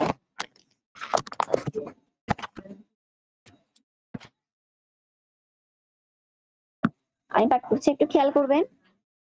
অহিংসা সত্যম ক্রোধ ত্যাগ শান্তিরপৈশুনম দয়া ভূতেষু লোলুপ্তম মার্দবম হরিরচাপলম। এই যে এখানে হ রফলা দীর্ঘিকার আছে, এটা উচ্চারণ হবে ইংলিশে HRI যেভাবে উচ্চারণ করে, ইংলিশে HRI যেভাবে উচ্চারণ করে এই উচ্চারণটা সেভাবে হবে। আহিংসা সত্যম ক্রোধঃ ত্যাগ শান্তিরাপৈশুনম। ত্যাগর পর আমি তালব্য একটু উচ্চারণ করেছি, এরপর আবার শান্তির এখানে আবার তালব্য উচ্চারণ করেছি, কারণ আটক্করের ভিতরে কিন্তু বিসর্গটা, এজন্য তালবস্বর এই আটক্করের ভিতরে যদি বিসর্গ থাকে এরপরে বর্ণ তালবস্যটা দুইবার উচ্চারণ হবে। ত্যাগর এখানে একটু আবার নিজের স্থানে একটু, সেজন্য বললাম ত্যাগাস ত্যাগাস শান্তিরাপৈশুনম দয়া ভূতেষুয়া। মূর্ধন্য স্বর নিচে ব ফলা আছে, সেজন্য একটু উচ্চারণ উয়ার মতো করতে হবে। উ ভূতেষুয়া দয়া ভূতেষ্বলো লুপ্তম। এরপরে মার্দবম হ্রীরচাপলম মার্দবম হ্রীরচাপলম। শব্দার্থ সব বলতেছি। অহিংসা অর্থাৎ পরপীড়া বর্জন। অহিংসা অর্থাৎ পরপীড়া বর্জন বা অহিংসা করা, পরকে কষ্ট না দেয়া, সেটা কথার মাধ্যমে হোক বা কাজের মাধ্যমে হোক, যেটাকে আমরা অহিংসা বলে থাকি। এরপরে সত্যম অর্থাৎ সত্যবাদিতা, অক্রোধ অর্থাৎ ক্রোধহীনতা, রাগহীন হতে হবে। আবার সবসময় যে রাগহীন থাকবেন সেটাও নয়, আপনার রাগটা নিজের কন্ট্রোল থাকতে হবে। যেমন ধরুন আপনাকে কেউ মারছে, আপনি যদি একদম শান্ত হয়ে বসে থাকেন তখন কিন্তু হবে না, ফার্স্টে তার আচরণ দেখতে হবে কিভাবে হচ্ছে, সেটা আচরণ অনুযায়ী তাকে পদক্ষেপ নিতে হবে। যেমন পরিস্থিতি এখন যেরকম, সেই পরিস্থিতি যদি আপনি যদি চুপ করে থাকেন তাহলে সেটা আপনার জন্য অবশ্যই ক্ষতিকর হবে। তখন আপনি আপনার চুপ করে থাকার কারণে আপনার অধিকারটা হারাবেন। তাই আপনার হচ্ছে সেটা এই সময় অনুযায়ী সে রাগটা হচ্ছে আনতে হবে এবং সেটা প্রতিবাদ করতে হবে। এরপরে অক্রোধতা হচ্ছে ক্রোধহীনতা, তাহলে ত্যাগ অর্থাৎ বৈরাগ্য, শান্তি অর্থাৎ প্রসন্নতা বা শান্তি, অপৈশুনম অর্থাৎ অন্যের দোষ দর্শন না করা। অন্যের দোষ দর্শন না করে নিজের দোষগুলো যদি আমরা নিজেই খুঁজি তাহলে এমন অশান্তি হয় না। তাহলে এখানে অপৈশুনম হচ্ছে অন্যের দোষ দর্শন না করা। দয়া অর্থাৎ দয়া, ভূতেষুয়া ভূতেষু হচ্ছে সমস্ত জীবের প্রতি, ভূতেষু হচ্ছে সমস্ত জীবের প্রতি। অলোলুপ্তম অলোলুপ্তম অর্থাৎ হচ্ছে লোভহীনতা, লোভ না করা। মার্দবম অর্থাৎ হচ্ছে কোমলতা, মার্দবম অর্থ কোমলতা বা মৃদুতা বা বিনয় বলতে পারেন। হ্রি এইচ আর আই যেটা উচ্চারণ হ্রি অর্থাৎ অসৎ কর্মে লজ্জা। অসৎ কর্মে লজ্জা, সৎকর্মে নয়। কোথাও গীতা পাঠ করতে বললে সেখানে লজ্জায় গীতা পাঠ করতে পারি না, যেটা হচ্ছে সৎকর্মে লজ্জা, যেটা আমাদের পাওয়া একদম উচিত নয়। আমাদের কাজ করতে হবে, যেটা অসৎ কাজ বা খারাপ কাজ সেই কর্মে লজ্জা পেতে হবে। অসৎ কর্মে লজ্জাকে এখানে ফ্রি দ্বারা বোঝানো হয়েছে। এরপরে আচ্ছা পলম, আচ্ছা পলম অর্থ হচ্ছে অচাঞ্চল্য, চঞ্চল যেটা হয় সেটা অচাঞ্চল, চাঞ্চল্য না হওয়া, অচঞ্চল না হওয়া। একটু অনুবাদটা বলছি। শ্রী ভগবান আরো বললেন, অহিংসা বা পরপীড়া বর্জন, সত্যবাসন, ক্রোধহীনতা, ঈশ্বরে কর্মার্পণ বা বৈরাগ্য, মনের প্রসন্নতা, পরনিন্দা বর্জন, জীবের দয়া, লোভহীনতা, কোমলতা বা মৃদুতা, মন্দ কার্যে লজ্জা, অচাঞ্চল্য, এইগুলি দৈবিক সম্পদ প্রাপ্ত পুরুষের লক্ষণ হয়ে থাকে। তাহলে আমি প্রথম শ্লোকে পেয়েছিলাম 9টি দৈবিক সম্পদের গুণ বা 9টি দৈবিক গুণ পেয়েছিলাম 9টি। এখন 2 নম্বর শ্লোকে দেখি কয়টা গুণ আছে। আবার বলছি, অহিংসা বা পরপীড়া বর্জন, যেগুলো একটাই হচ্ছে সত্যবাসন, ক্রোধহীনতা, ঈশ্বরে কর্মার্পণ বা বৈরাগ্য যেটা বলি, মনের প্রসন্নতা, পরনিন্দা বর্জন, জীবের প্রতি দয়া, লোভহীনতা, কোমলতা বা মৃদুতা, মন্দ কাজে লজ্জা। এরপরে হচ্ছে অচাঞ্চল্য। তাহলে আমার হলো কয়টা? 11টা। ওইখানে প্রথম শ্লোকে পেলাম 9টা, এখানে পেলাম 11টা। আমার হলো 20টা গুণ হয়ে গেল। তাহলে একটু আমার আবার 2 নং শ্লোকটা অনুবাদ সহ আবার পাঠ করছি। अहिंसा सत्यमक्रोधः त्यागः शान्तिरपैशुनम् दया भूतेष्वलो लुप्त्वं मार्दवं ह्रीरचापलम्। অনুবাদ। অহিংসা বা পরপীড়া বর্জন, জীবে দয়া, ক্রোধহীনতা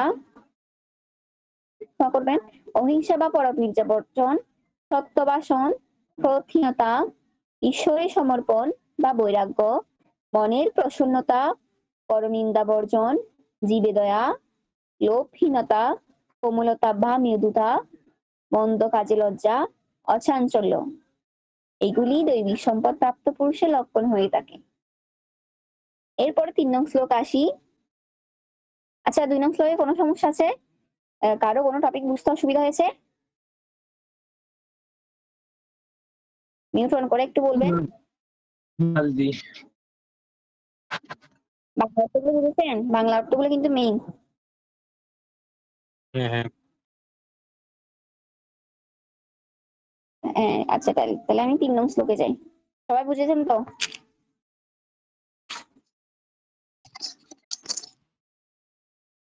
সবাই বুঝেছেন? বুঝতে পারছি দিদি। কেউ আবার লজ্জায় না বলে থাকবেন না। আর আমি চেষ্টা করছি আপনাদের, আমার যতটুকু সম্ভব আমি চেষ্টা করছি আপনাদের বোঝানো। এরপর আমি 3 নং শ্লোকে যাই। উচ্চারণ আমি পাঠ করছি প্রথমে, তারপর আমি আপনাদের বলবো।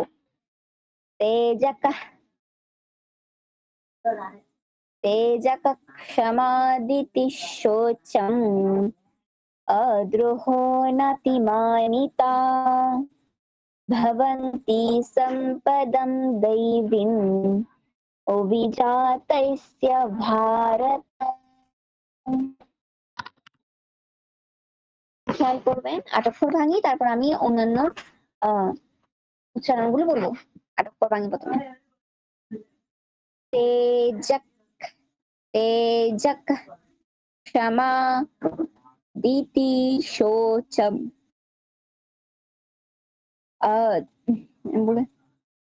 तेजक, तेजक क्षमा दीति হচ্ছে তেজক क्षमा दीति शोचम। আটক কর হলো। আবার বলি, তেজক क्षमा, 4টা কর, ধীতি, ধৃতি, শোচম, শোচম। এখানে শোচমের ম, আপনারা বলবেন যে এখানে হ্যাঁ এখানে তো শোচম ম আছে, আপনি অহসন্ত কেন উচ্চারণ করলেন? আর আমরা জানি যে কি, আমরা হচ্ছে আটক্ষর উচ্চারণ করবো। আর এটাই দেখে বোঝা যাচ্ছে যে এই শ্লোকটা 2 ছত্রে কিন্তু বিভক্ত, 2টা লাইনে। 2টা লাইনে থাকলে এটা হচ্ছে আমার অনুচ্ছন্দ। আর অনুচ্ছন্দর আরেকটা বৈশিষ্ট্য হচ্ছে আমরা আটক্ষর ছেদ দিয়ে পাঠ করবো। তো আমার আটক্ষর আছে কোথায়? শোচম ম হলে আমার 9 অক্ষর হয়ে যাচ্ছে। শোচম ম, ম যদি সম্পূর্ণ উচ্চারণ করে তখন আমার 9 অক্ষর হয়ে যাচ্ছে, তাহলে আমার মিলবে না। সেজন্য আমার ম কে আমার সন্ধি বিচ্ছেদ করলে ম, হসন্ত এবং অ, এই মহাসন্ত আমি এই শোচমের এখানে উচ্চারণ করবো। আর আর যে অটা থাকে সে অটা আমি এর পরের আটক করে নিয়ে যাব। বুঝা গেছে এটা?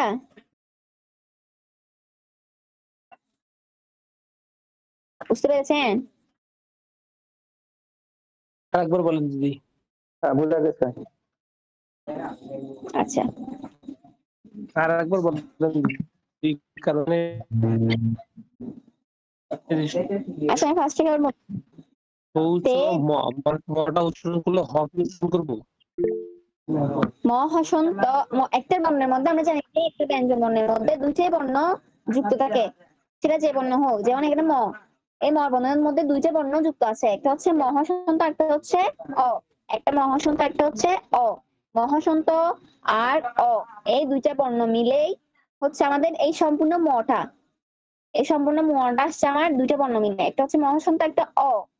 এটা বুঝছেন? হ্যাঁ দিদি, এটা বুঝছি, মর করে অ আছে। হ্যাঁ, ম হসন্ত, এরপর হচ্ছে আমার অ তাকে। তাইলে আমি দেখি এবার আমার আটক গুণে আসছে কতটুকু। তে জাক, সা, মা। দিতি শৌচম, তাহলে শৌচম ম বললে আমার নয়ক হয়ে যাচ্ছে না? শৌচম তেজকশামা দিতি শৌচম ম বলে আটক হয়ে যাচ্ছে।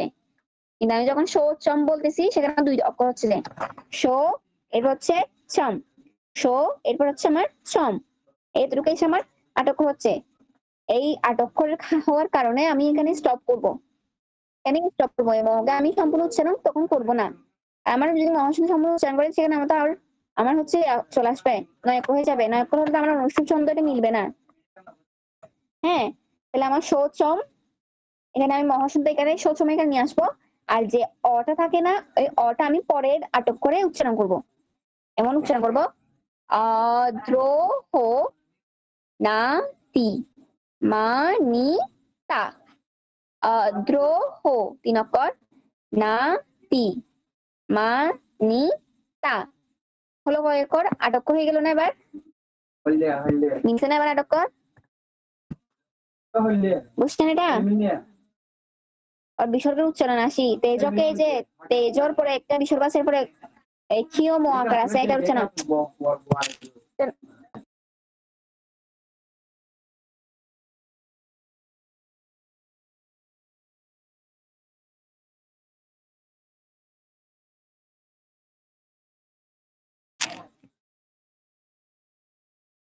এবার আসে আমার তেজর পরে যে বিসর্গ আছে সেটা নিয়ে। তেজর পরে বিসর্গ আমার কোথায় আছে দেখি? আমার এই মধ্যে আছে দিদি। দাঁড়ান আমি একজনকে জিজ্ঞেস করি, কারণ এখানে অনেক হচ্ছে বুঝছে কি বুঝছে না সেটা আমার দেখতে হচ্ছে। কি রনিদাদা বলেন? রনিদাদা বললেন যে এখানে আমার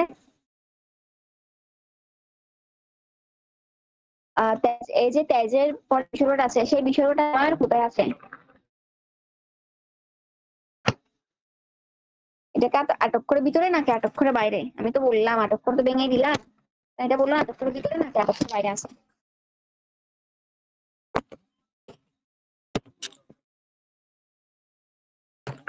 দাদা আছেন?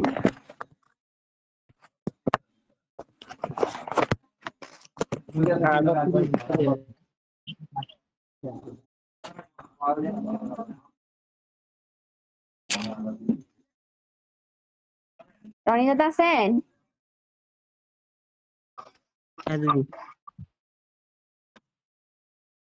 হ্যাঁ বলুন, যে আমার বিসর্গটা কি আটক করে ভিতরে নাকি আটক করে বাইরে আছে? আটক করার ভিতরে।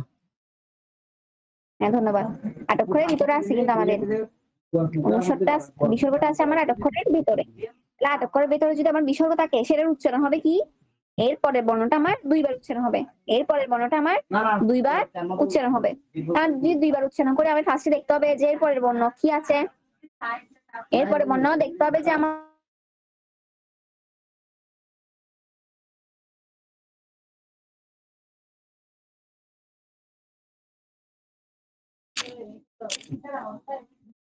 হ্যাঁ, এরপর আমার দেখতে হবে যে এরপর বর্ণ কি আছে। এরপর দেখতেছি আমি কি কিয় বা কসমালিক ক, যেটাকে আমরা বলি কসমালিক ক বা কিয় উচ্চারণ।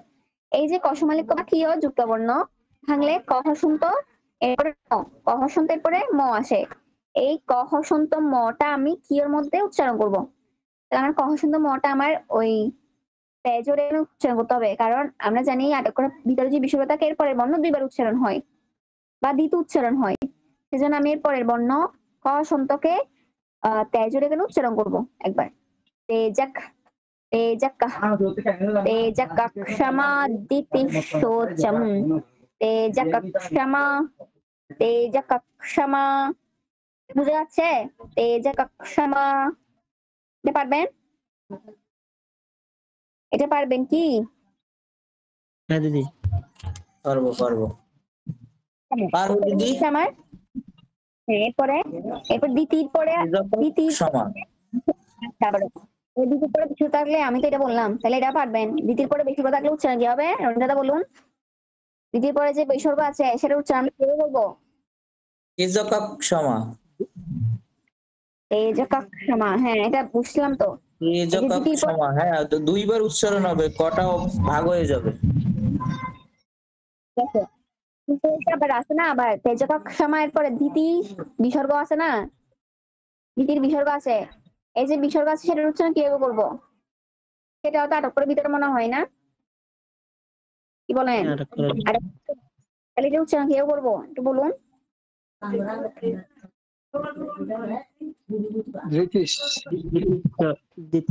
আমি যাকে জিজ্ঞেস করছি সেই বলুক, আমি আস্তে আস্তে সবাইকে জিজ্ঞেস করবো, আস্তে আস্তে করতেছি আমি।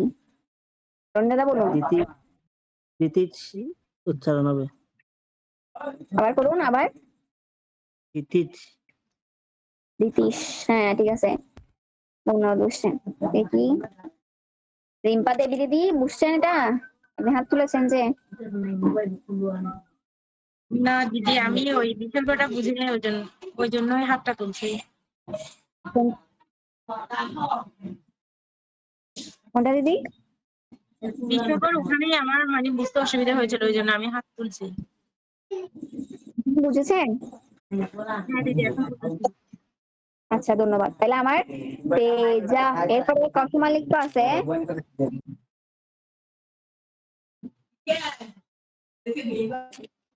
তাহলে তেজের পরে কসমালিক্য থাকার কারণে বা ক্ষীয় থাকার কারণে এটার যুক্তবর্ণ বাংলায় কহসন্ত, এরপরে ম হয়। কহসন্তকে আমি দুইবার উচ্চারণ করবো, বা এরপরে মনটা আমি দুইবার উচ্চারণ করবো। তাহলে হবে এরকম, তেজা কাক, তেজা কাক সমাদিতিশ। এবার দ্বিতীয় পরে বিসর্গ আছে, আটক ভিতরে বিসর্গ থাকায় এরপরের বর্ণ তালবস্যটা দুইবার উচ্চারণ করবো। উচ্চারণ হবে এমন, দিতিশ, দিতিশ শোচম, তেজা কক্ষমাদিতিশ শোচম। আটক হয়ে গেল। এই হসন্ত থেকে আমি অটা ধার নিয়ে ওই প্রান্তে ফেলে দিব, অর্থাৎ ওই আটক করে দিয়ে দিব। উচ্চারণ এভাবে, অদ্রোহ নাতিমানিতা, অদ্রোহ নাতিমানিতা। এরপরে ভবন্তি সম্পদম দৈবীম, একটু আটক করে গুনি, ভবন্তি, ভবন্তি সম্পদম দৈবীম। এখানেও দৈবীমের ম হসন্তটা, এখানেও দৈবীমের এখানে ম আছে যে ম, এটাকে আমরা হসন্ত উচ্চারণ করবো, হসন্ত উচ্চারণ করবো এভাবে, ভবন্তি সম্পদম দৈবীম। এরপরে ওই আর যে অটা আছে সে অটা আমি আর অন্য প্রান্তে আটক করে যোগ করে বলবো, অভিজাতস্য ভারত, অভিজাতস্য ভারত। আটক হয়ে গেল আমার।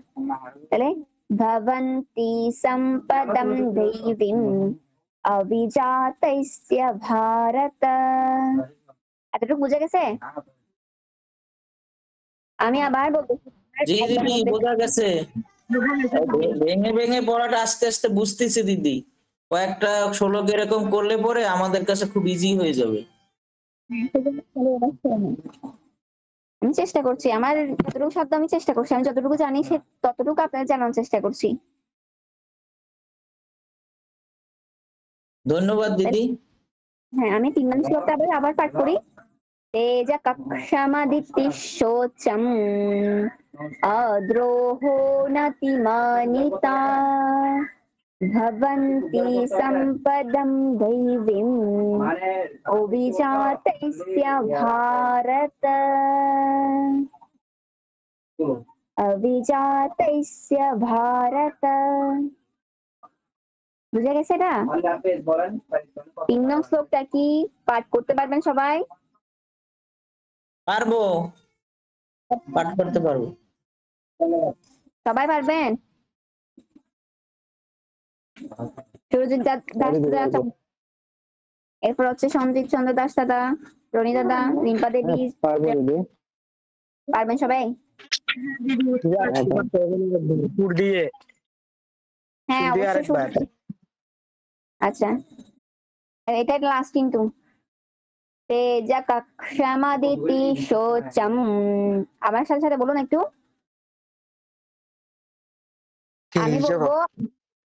আমি বলবো আপনারা সবাই বলবেন তেজা কক্ষমাদিত্যশোচম। বলুন তেজকক্ষমাদিতিশৌচম অদ্রহুণাদিমানিতা ভবন্তি সম্পদম দৈবীম অভিজাতস্য ভারত। ভারত আমি বলেছিলাম যে আমি আটক করে বলবো, এরপর আপনারা পড়বেন, এরকম হলে বুঝে যায়। আচ্ছা, যেহেতু আপনারা পারবেন সেহেতু আমি আর ঠিক আছে না, এরপর আমি অনুবাদে বা শব্দার্থে ঢুকছি। দিদি নাম্বার শ্লোকে তেজক ওখানে কি ক দুইবার উচ্চারিত হবে? হ্যাঁ, তেজক এরপরে সময়টা এখানে তেজক সময়।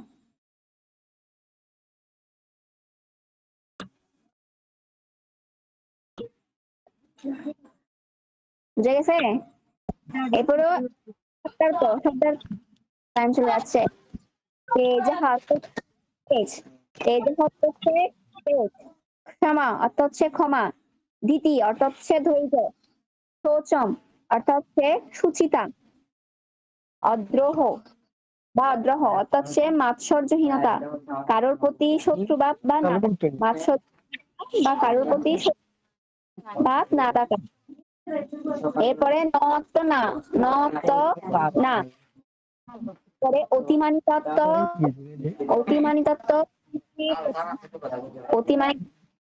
প্রত্যাশা বা নিজের মধ্যে পূজ্যতার অভিমান না রাখা।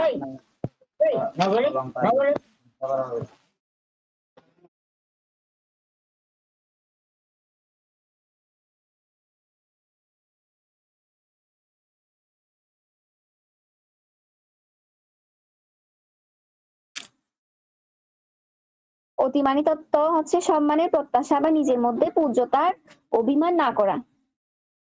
যেমন ধরুন আপনি কিছু একটা জানেন, এখন সেটা আপনি অন্যজনকে শেখাচ্ছেন, তার কাছ থেকে একটু কোনো সম্মান পাবার যে আশাটা, সে আশাটা একদম না রাখা। সে আশাটা রেখেছেন মানে আপনি হচ্ছে আসরিক হয়ে গেছেন। বুঝে গেছে? কারণ এই গুণগুলা হচ্ছে আমাদের এই দৈবিক গুণ। এই গুণগুলা ছাড়া যদি আপনার একটা বা যেখানে একটা গুণ যদি মিশছে, তাহলে আপনি বুঝতে হবে আস্তে আস্তে আসল দিকে চলে যাচ্ছেন। তাহলে আপনি নিজের বুঝতে হবে যে আমার কোন গুণটা আমার ভেতর থেকে হারিয়ে যাচ্ছে বা কোন গুণটা আমার মধ্যে আসতেছে। তো এভাবে মাথায় রেখে আমাদের দৈবিক গুণগুলা নিজের মধ্যে গ্রহণ করতে হবে এবং আসরিক গুণগুলা ত্যাগ করতে হবে। আমি এটা বলছি না যে সবার মধ্যে সব দৈবিক গুণগুলা আছে বা সবাই একদম ভালো, এরকম না। আবার আমিও যে সব ভালো সেটা না। আমাদের বুঝতে হবে যে কোনগুলা, এই যে দৈবিক গুণ 26টা আছে, সেই 26টা গুণের মধ্যে যদি আমার মধ্যে 5টাও দৈবিক গুণ থাকে, তাহলে আমি অনেক কিছু। তাহলে এরপরে আমার আর 21টা গুণগুলো আমার মধ্যে প্রকাশ করতে হবে, আস্তে আস্তে প্রবেশ করতে হবে বা প্রকাশ করতে হবে। এবং এই যে আসরিক গুণগুলার পরে বলবো, সেগুলো হচ্ছে আমার ত্যাগ করতে হবে। তবে আমি আজকে আসরিক গুণগুলো নিয়ে কথা বলবো না, আজকে শুধু এই দৈবিক গুণগুলো নিয়ে কথা বলবো। তাহলে এই যে সম্মানের প্রত্যাশাটা করা, সেটা আমাদের ত্যাগ করতে হবে। তাহলে অতিমানী তত্ত্ব হচ্ছে সম্মানের প্রত্যাশা বা নিজের মধ্যে পূজ্যতার অভিমান না করা। এবার ভ্রবন্তী অর্থ হচ্ছে হয়, ভবন্তী অর্থ হচ্ছে কি হয়। সম্পদম অর্থ হচ্ছে সম্পদ বা গুণ, সম্পদম অর্থ হচ্ছে সম্পদ বা গুণ। দৈবীম অর্থ হচ্ছে দিব্য, দৈবীম অর্থ হচ্ছে দিব্য। অভিজাতস্য অর্থ হচ্ছে অভিজাত। ভারত অর্থ হচ্ছে হে ভারত। তাহলে আমি এবার অনুবাদটা বলি। ভগবান বললেন, হে ভারত, তেজ, ক্ষমা, সুচিতা, ধৈর্য, সোচ, অভিমান শূন্যতা, এই সমস্ত গুণগুলি দৈবীভাব সমন্বিত ব্যক্তিদের মধ্যে লক্ষ্য করা যায়। খেয়াল করবেন, এখানে কিন্তু 6টাই গুণ, এই 3 নং শ্লোকে 6টা গুণ। আর বলতেছি, তেজ, ক্ষমা, সুচিতা, ধৈর্য, সোচ, অভিমান শূন্যতা। তেজ, ক্ষমা, সুচিতা, ধৈর্য, সোচ, অভিমান শূন্যতা, এই 6টা গুণ 3 নং শ্লোকে বলা হয়েছে। কিন্তু আমরা প্রথম নং শ্লোকে 9টি গুণের কথা পড়েছি, এবং দ্বিতীয় নং শ্লোকে 11টি, এবং তৃতীয় নং শ্লোকে এসে 6টি, মোট হয়ে গেল 26টি গুণ। এই প্রথম 1, 2, 3 এই 3টা শ্লোক আমাদের 3টি শ্লোক আমাদের 26টা দৈবিক দৈবিক সম্পন্ন ব্যক্তিদের গুণের কথা উল্লেখ আছে। তো আমাদের কাজ হচ্ছে এই যে তিনটে এই শ্লোক পড়ালাম, সেই তিনটে শ্লোক হচ্ছে আমাদের সংস্কৃত উচ্চারণ এবং সুরটা আয়ত্তে আনা এবং পাশাপাশি তার অনুবাদটা ভালোভাবে অনুধাবন করে সেগুলো নিজের জীবনে কাজে লাগানো। শুধু গীতা পড়লে বা শুধু উচ্চারণ করলেই হবে না, পাশাপাশি আমাদের গীতার জ্ঞানটা নিতে হবে, কি বলতেছে এটাও নিতে হবে। আশা করি আমি বুঝতে পেরেছি। বুঝেছেন সবাই? আরো কোনো সমস্যা জি থাকলে দিদি বুঝেছি। বুঝেছি। শেষ করে দিব আমি। আরো কোনো সমস্যা থাকলে এখন জানান।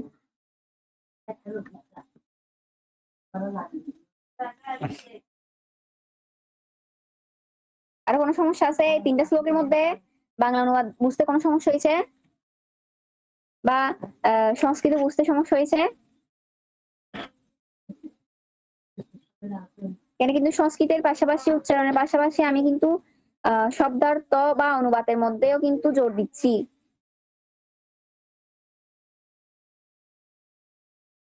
একটু বলুন সবাই বুঝেছেন কিনা, কেউ বলুন। দিদি ৩ নাম্বার শ্লোকে তেজ, ক্ষমা, দ্বিতীয় অর্থ ধৈর্য, শৌচ অর্থ সুচিতা আর অদ্রোহ, এটা একটু বুঝি নাই। অদ্রোহ অর্থ তো হচ্ছে মাৎসর্যহীনতা বা কারো প্রতি শত্রুভাব না রাখা।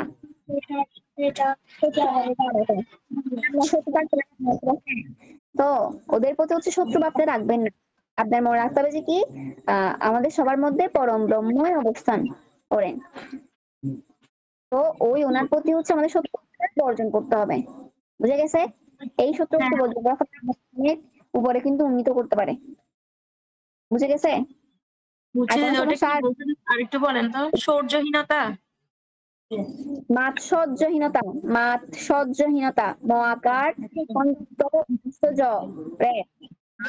মাৎসর্যহীনতা হ দীর্ঘিকার দন্তন্য ধ আকার। মাৎসর্যহীনতা বা কারো প্রতি শত্রুভাব না রাখা। বুঝতে পারছি দিদি। আর কোনো সমস্যা? আর কারো বুঝতে অসুবিধা হলে এখন জানান। সুরজিৎ দাদা বুঝছেন? বুঝতে পারছি। বুঝে গেছে। বুঝছেন? কারো তো কোনো সমস্যা নেই? জয়ন্ত দাদা, রনি দাদা, চন্দন দাদা, রাকেশ দাদা, এরপর সঞ্জিত। দিদি সমস্যা নাই, বুঝছি। তাহলে সবাই বুঝছেন? তাহলে আমি আরেকবার হচ্ছে সুর দিয়ে আমি তিনটা শ্লোকই পাঠ করছি, আপনারা একটু লক্ষ্য করুন।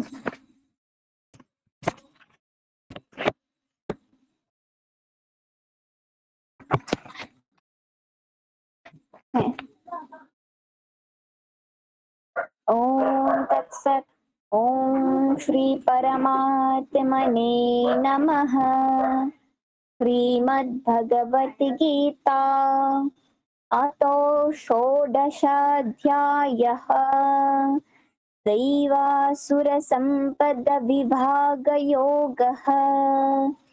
श्रीभगवानुवाच अभयं सत्त्वसंशुद्धिर् ज्ञानयोगव्यवस्थितिः। दानं दमश्च यज्ञश्च स्वाध्यायस्तपार्जवम्। अहिंसा सत्यमक्रोधः त्यागः शान्तिरपैशुनम्।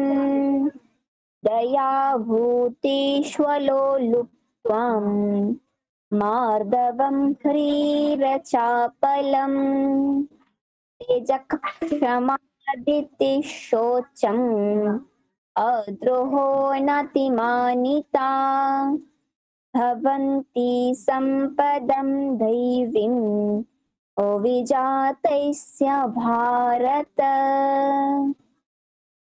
অনুবাদ। শ্রী ভগবান বললেন, অভয় বা ভয় শূন্যতা, চিত্তের নির্মলতা বা সত্তার পবিত্রতা, পারমার্থিক জ্ঞানের অনুশীলন, দান, আত্মসংযম, যজ্ঞ অনুষ্ঠান, বৈদিক শাস্ত্র অধ্যয়ন, তপস্যা, সরলতা, অহিংসা, সত্যবাদিতা, ক্রোধ শূন্যতা, বৈরাগ্য, শান্তি, অন্যের দোষ দর্শন না করা, সমস্ত জীবে দয়া, লোভহীনতা, মৃদুতা, লজ্জা, অচপলতা। অচপলতা অর্থ হচ্ছে এখানে চাঞ্চল্যহীন, চঞ্চলহীন বা চাঞ্চল্যহীন। তেজ, ক্ষমা, ধৈর্য, শোচ, মাৎসর্য শূন্যতা, ভা শত্রু বাস কারো প্রতি শত্রুভাব না রাখা। মাৎসর্য শূন্যতার অর্থ বুঝলে কারো প্রতি হচ্ছে শত্রুভাব না রাখা। এরপর হচ্ছে অভিমান।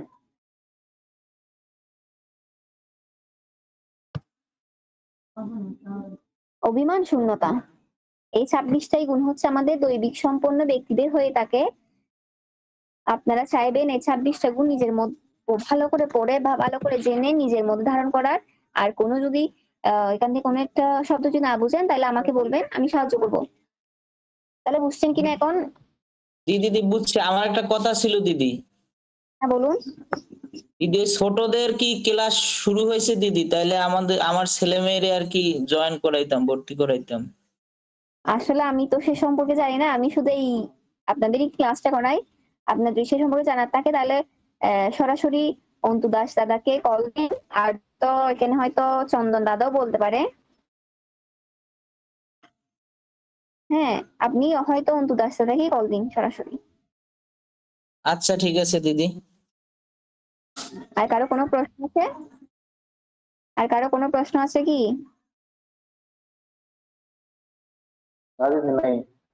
আপনারা এক কাজ করতে পারেন, আপনারা এই গ্রুপের পাশাপাশি নিজেদের মধ্যে, হ্যাঁ নেটে বলতে পারেন যে নিজেদের মধ্যে ঠিক করে পরিচয় নেই, কিন্তু আমি মনে করি এখানের মধ্যে থাকতে থাকতে অনেকের সাথে পরিচয় হয়ে গেছে। হ্যাঁ সব জানেন না কিন্তু নামটারও জানা আছে। আপনারা নিজেদের মধ্যে সংঘবদ্ধ হন। আপনারা দূর দূরান্ত থেকে হলেও আপনারা সবাই কিন্তু হিন্দু, আপনারা সবাই হচ্ছে একই রক্তেরই মানুষ। হ্যাঁ, সেজন্য সবাই হচ্ছে আগে নিজেদের মধ্যে সংঘবদ্ধ হন, নিজেদের মধ্যে একটা গ্রুপ খুলুন, সেখানের মধ্যে আপনার বিভিন্ন প্রশ্ন নিয়ে আলোচনা করুন। এতে করে আপনাদের আরো উন্নতি হবে। পাশাপাশি আপনাদের সঙ্গ বা আমাদের এই যে যেটা বলতেছি সংঘবদ্ধতা, সেটা আরো মজবুত হবে। আশা করি বুঝতে পেরেছি। এই গ্রুপটার পাশাপাশি আপনার নিজেরা একটা নিজেদের মধ্যে করে একটা গ্রুপ তৈরি করুন, যেটার মধ্যে শুধু আপনাদের পার্সোনাল কথাগুলো হবে। বুঝছেন? হ্যাঁ দিদি বুঝছি। কার কোনো সমস্যা, কোনো প্রশ্ন আছে?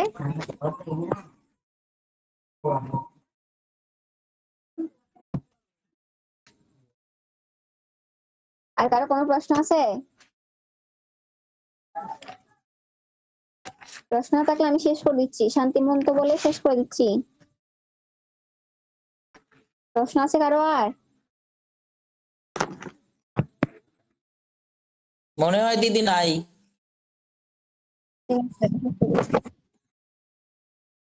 সাহায্য করবেন সবাই। স্ক্রিনে মন্ত্রটা দিয়ে আছে, সেখান থেকে একটু আমার সাথে সাথে পাঠ করবেন। ত্বমেব মাতা চ পিতা ত্বমেব, ত্বমেব বন্ধুশ্চ সখা ত্বমেব, ত্বমেব বিদ্যা দ্রবিণম ত্বমেব, ত্বমেব দেবম দেব দেব। ওম সতো মা সদগময় তমোসো মাং জ্যোতির্গময় মৃত্যোর্মাং অমৃতম গময়। सर्वे भवन्तु सुखिनः, सर्वे सन्तु भद्राणि पश्यन्तु, मा कश्चित् दुःखभाग् भवेत्। हिन्दर्वो सुदुरा सर्वे, न हिन्दू पतितो भवेत्, न दीक्षा हिंसा, न समानता। ॐ पूर्णमदः पूर्णमिदं पूर्णात् पूर्णमुदच्यते पूर्णस्य पूर्णमादाय पूर्णमेवावशिष्यते। ॐ शान्ति शान्ति शान्तिः। श्रीकृष्ण चरणे अर्पणमस्तु। जय घोष। सच्चिदानंद भगवान की जय।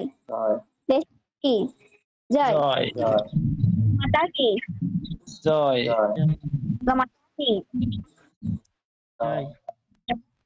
पवन सुत हनुमान की জয় भाई सब साधु संतों की জয় भाई सब भक्तबिंदों की জয় जय हो।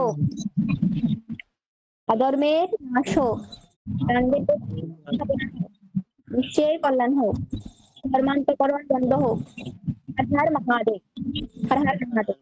जय श्री राम। হর হর মহাদেব, নমস্কার, জয় শ্রীরাম। সবাইকে নমস্কার জানাই এবং ক্লাসে আমাকে সমর্থন করার জন্য এভাবে আপনাকে ধন্যবাদ জানাই। ভালো থাকবেন সবাই, সুস্থ থাকবেন। জয় শ্রীরাম। শ্রীরাম।